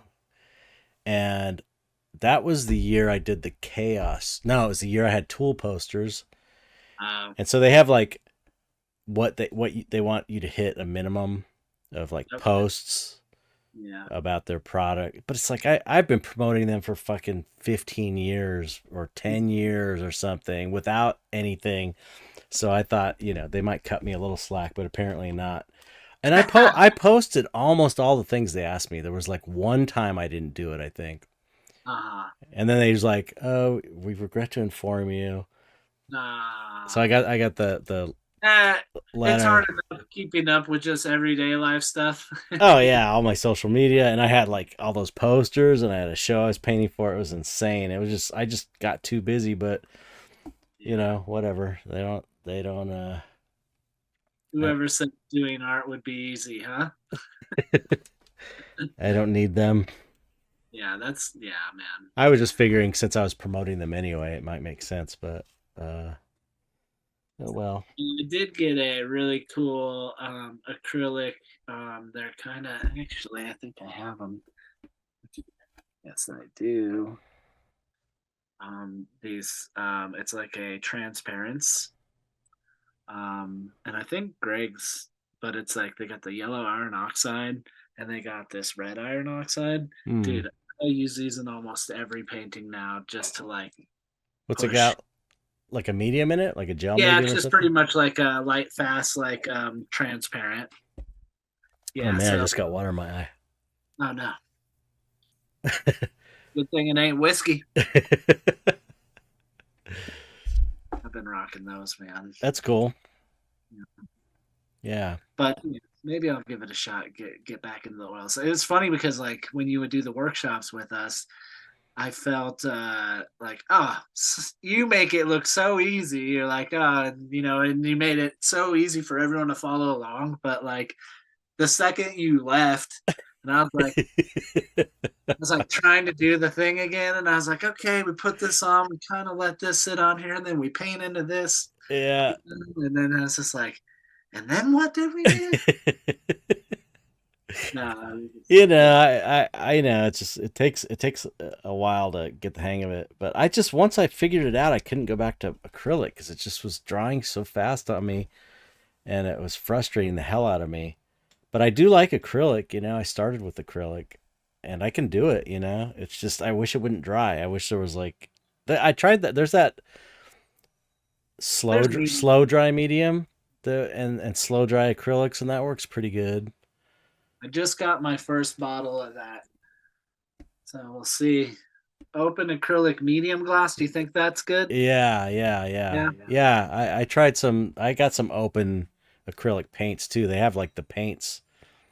Uh, Oh, no kidding. Already like mixed paint colors. yeah, like where is it? I mean, there it is. Yeah, open black. Oh, cool. So it's already mixed in there, and it's like it takes a long time for these to dry. Surprisingly. Cool. Yeah. And that's in acrylic. Yeah. But you know, you should do what you're comfortable with. Yeah. You know, Yeah. but still, you should Because of try all it. the big stuff coming up right now, I'm definitely sticking to what I know. Yeah, try one though. Try one. Yes. You know, try Okay. one because I'm telling you to try it because I want to try it. That's what it is. It's like Okay. I want to try a black and white grisaille in acrylic and then do all oils to finish it off. Okay, check this out, Chet.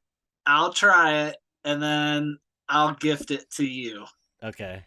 Because I remember showing up with a painting I did back in the day where I didn't know shit. I was like, this is my favorite painter, and I basically just painted like a really stupid monster and was like, here you go, Chet. And then I like realized like now, like, God, that painting's so horrible. What did I do? I do I have it? I have it No, somewhere. no. We'll trade. I'll give you a good painting for that shitty old one. I have it. It might You be don't have to feel bad about throwing it away. No. I have it. I have it. I probably have it in my little back house. So I have a bunch of paintings. I'll send you a picture and prove it. There's a landfill in Simi Valley. It's Dude, I got a painting that I don't want to say too much, but I have a painting and it turns out I don't like the artist as a person anymore because of some things he did to people I know, and I can't throw the painting away. Yeah. I just can't, just because it's a painting. For the art, yeah. Even though I don't like the guy, you know, and the painting I don't even like. Hey man, eBay. I know, but it's like, yeah, I should do that. I should just sell it. I don't know that anybody would want it, but anyway, so that's how I don't throw away art. Anytime anybody sends me stuff, I have everything, but because I just cannot do it. I can't bring myself, even if it's a print, I can't bring myself to throw it out. And it's like, I don't have room for any of this shit, but I still keep it because I just can't do it. I just can't. I can't bring myself to do it. Such a sweetheart, Chet. Yeah. Well, if you need to make room, feel free. Yeah, I'll send you that painting. How about that? Not the one you did, but this other guy did. Oh yeah. Do I want it? I'll show you a picture. I'll tell you off the air.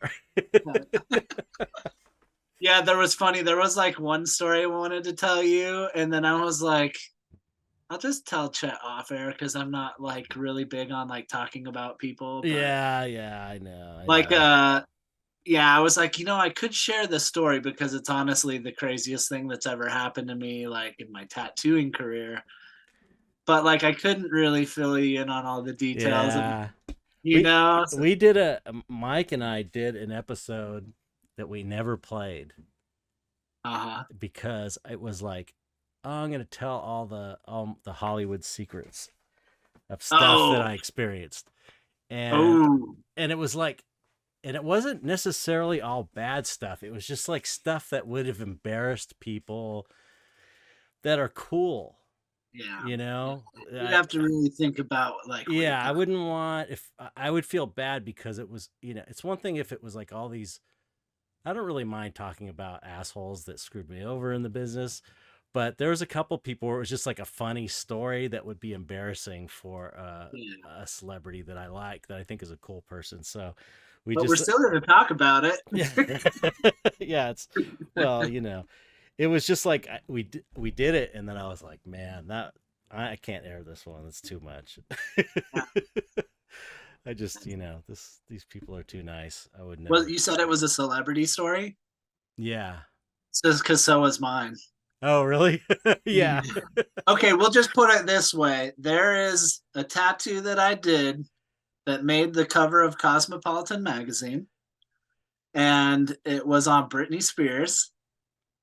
And she is the only person who has ever, once I started tattooing them, chickened out and made me stop halfway through. Wow. Just, yeah. So that was, yeah. And I mean, there's so much more funny stuff that leads up to that story. But yeah, it's literally like, it's so funny because there's like this whole like conspiracy amongst her fans. Like, what does the triangle represent? Oh, yeah, I know. I see that stuff. I see that stuff on YouTube, like talking about how Hollywood's, the stories and the people doing the this and the that, and I'm just like, you people are so full of shit. These people don't know shit about any of that stuff. It's like, I know these people. I worked with them for like 15 or 20 years, and they're not into this stuff. If they ever get some kind of even slightly occult thing, if in a design somehow, it's because they just were looking in a book or a magazine and thought it looked cool. Don't They even are know. they Yeah. are not into any of this stuff. It's such bullshit, and it's like, I know, because I know the people. Even some of the people, they say, "Oh, look at that celebrity." I know that person, and Yeah. it's like, and I know they're not into that. I That's, know, and it's like, you just want to like shake these people. It's like, it's, any it seems like it'd be obvious that people would just be like, yeah, that's stupid, but people get into it for some reason, man. I would never want to be that level of famous, Yeah, man. I know. Like, I like just being like the little reclusive art guy that people kind of know about and like my stuff. And Yeah, yeah, once in a while, I'll see someone wearing my shirt. I'm like, yeah. cool. That's enough. It's like, yeah. I was thinking about that the other day. It's like, I'm kind of a cult artist, and it's cool with me. It's like, I don't want to be so famous that Elon Musk forces me to get a blue check. You hear about all that stuff on Twitter? Like, No. he took the blue. Just, I'll tell you after. It's a long story. He took the blue checks away, so you had to pay for them, and Ah. then all the celebrities were like, "Fuck that! I'm not paying." Like Stephen King's like, "I ain't paying for a blue check," and LeBron James, all these people, and so then he forced them to have the blue check. Like, he made them get one. He like, it was just like, anyway. You're like, So I was we're gonna bill you for that blue check. so I was Easy. thinking, it's like, I'm glad I'm like the level of famous where it's like, I'm not famous enough to where I get forced to have a blue check. But No, man. You're like that perfect amount. Like, done a lot of really cool shit and famous to the cool people.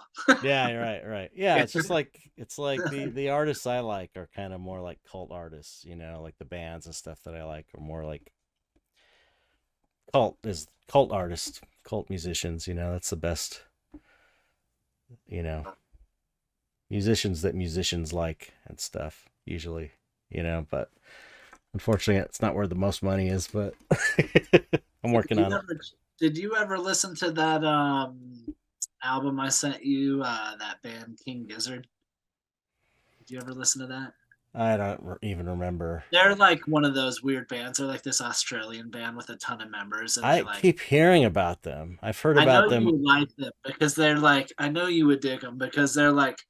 A lot of their stuff is like super weird. Like every album sounds way different. Yeah, So I read about them, and yeah, I'm sure I've heard them because, you and a bunch of other people I kept hearing their name everywhere. Yeah, it's like I feel like those people are like telling me that because you would dig them. Like Yeah, they yeah. like some albums that are kind of heavy. Then they have like this new one. I think it's the one I sent you. Is called Killer Year, and it's like more like just like weird sounds, like almost like old Devo stuff, like Yeah. with weird, like What was the album called?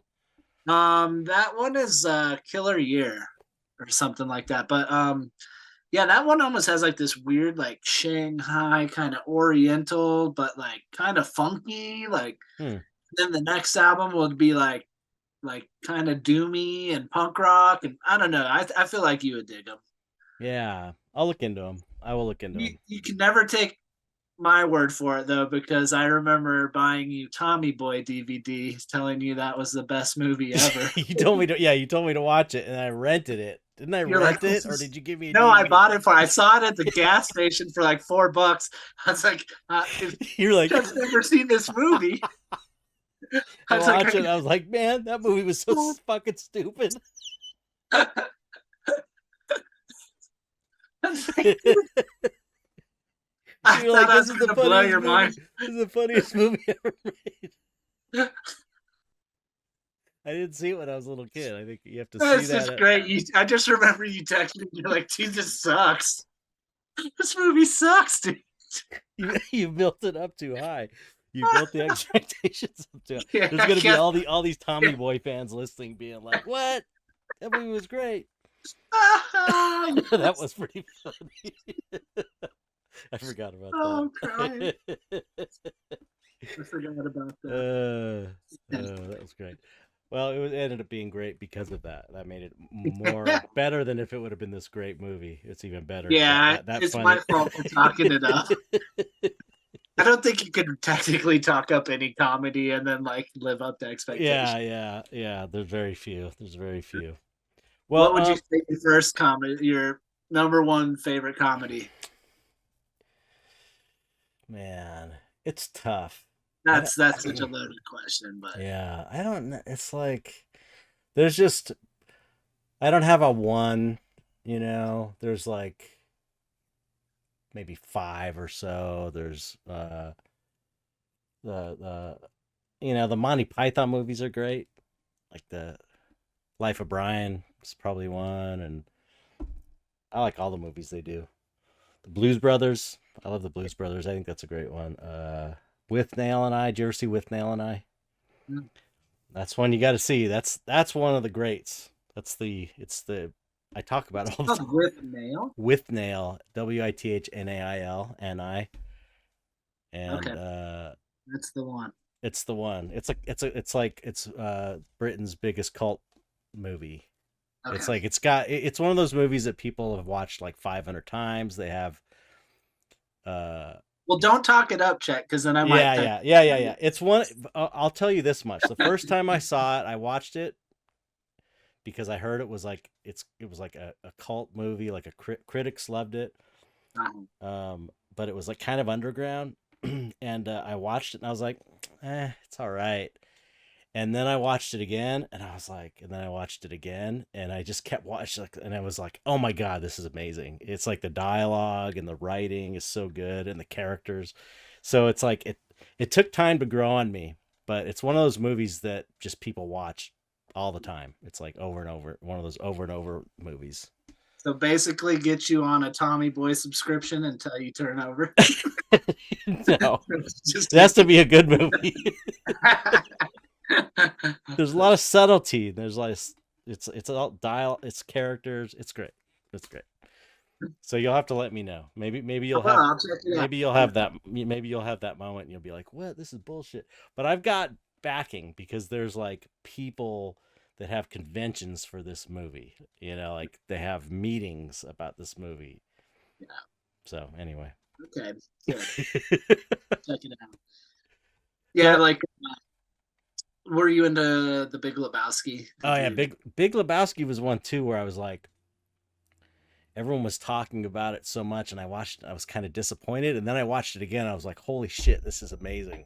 Like it totally, because Gabe's always talking about it. Gabe loves that movie. So like there's the Jesus Rolls, right? like which is Mm. Jesus. And I think I'm in that phase of like I've seen that one once, and then I was like, I don't know. I think I need to watch that one Which again. one? But it's the follow up. Well, it's not really a follow up to Lebowski, Oh, I but haven't. Yeah, I haven't seen it. yeah. So you know the character in Lebowski, Yeah, Jesus. yeah, Yeah. yeah, yeah.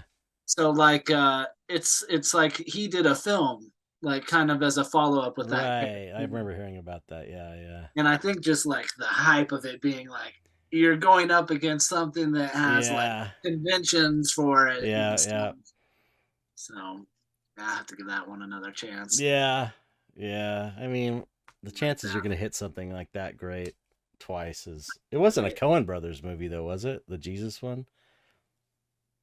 Because you know they're might have the been what? it might have been better if it was. Yeah. Yeah, they're pretty amazing. Yeah. There's a lot of great. I'm sure I'm gonna as soon as I get off, I'm gonna be like, oh, Gotta tell. Well, we're on a text basis, so you that's can true. I'll text you any of the good comedies I think of. yeah, anytime I think of a good documentary, I always try to send it your way.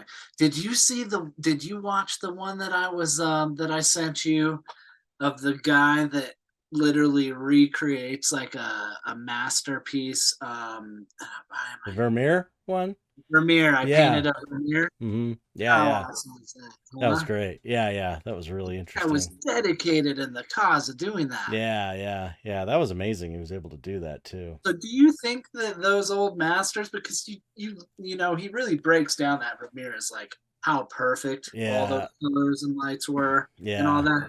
Do you think they were using those kind of I bet things? you that. I bet you they were. I bet you because I mean back then they didn't have anything, and if you had something that would give you an advantage, they would use it. It's not like nowadays we're like uh it's more like we have every resource now, so it's like cool to do it the old way. But back then they were just trying to push the art form forward, so any Any they leg wouldn't up? they wouldn't think, oh, this is cheating. It just wasn't the mindset back then. It was like, this is new technology, this camera obscura thing. You know It's what I mean? pretty cool. Yeah. Yeah, so I bet you they did. I bet you they did. I'm all for whatever makes your work easier. Yeah, yeah, yeah. It's like, I'm kind of like my attitude is generally you should know how to do it. And if you know how to do it and you've done it, then you can do it the, you know, cheap way or whatever, or the fat like projecting. It's like I've done it for years without using a projector. Now I'm going to use a projector because it's easier and I don't want to. It's faster. Yeah, I think yeah. As long as you're still progressing your skills, you know. Yeah, yeah, yeah. Um, and it's just like I've told the story a million times, like painting loose, where I painted. It's hard for me to paint loose, so I taught myself to paint loose, and I finally did a successful painting of Tatsu. That's a loose painting, and then I just went back to painting the way I normally paint, and it was like I just had to prove to myself that I could do it because all the best painters. Did you save that one? Yeah, I got that one for sure. Yeah, I'll never sell my dog paintings. I got one of Yeah, I gotta Tatsu. I meet got Tatsu. I remember the first time I came into that room to pick up, I think it was to pick up my first commission from you, and I got to meet Tatsu. And Tatsu was ripping the worst smelly farts. yeah, he had bad farts, man. Oh my god, did he sit on your lap? Because that's what Of he would course. he would do, Yeah. like sit on your like a big ass Rhodesian Yeah, Ridgeback yeah. pit You had bull. like kind of like a little love seat thing there. Yeah, yeah, like a recliner, and he would just get up on your lap. He was a lap dog, weighed 70-pound lap dog. Yeah, with stinky farts. Yeah, with terrible stinky farts. Yeah, he was going through a phase. I've got a baby girl painting. I've got a Tatsu painting, and I've got a Doc painting, and now I got to do a Valentine painting. And yeah, I'll never sell Well, my dog paintings. when I get out there, we'll go grab Zella and I'll come meet Valentine for sure. Oh yeah, you'll love her. You'll love her. Maybe you can come and hang out with me and Josh and Ventura. Maybe. Yeah, That's a long drive, but I have been meaning to get yeah, it out. is. I have been meaning to get up and check out his studio, his music studio and stuff too. Have you ever been to Crossroads? What is that? It's a restaurant. No.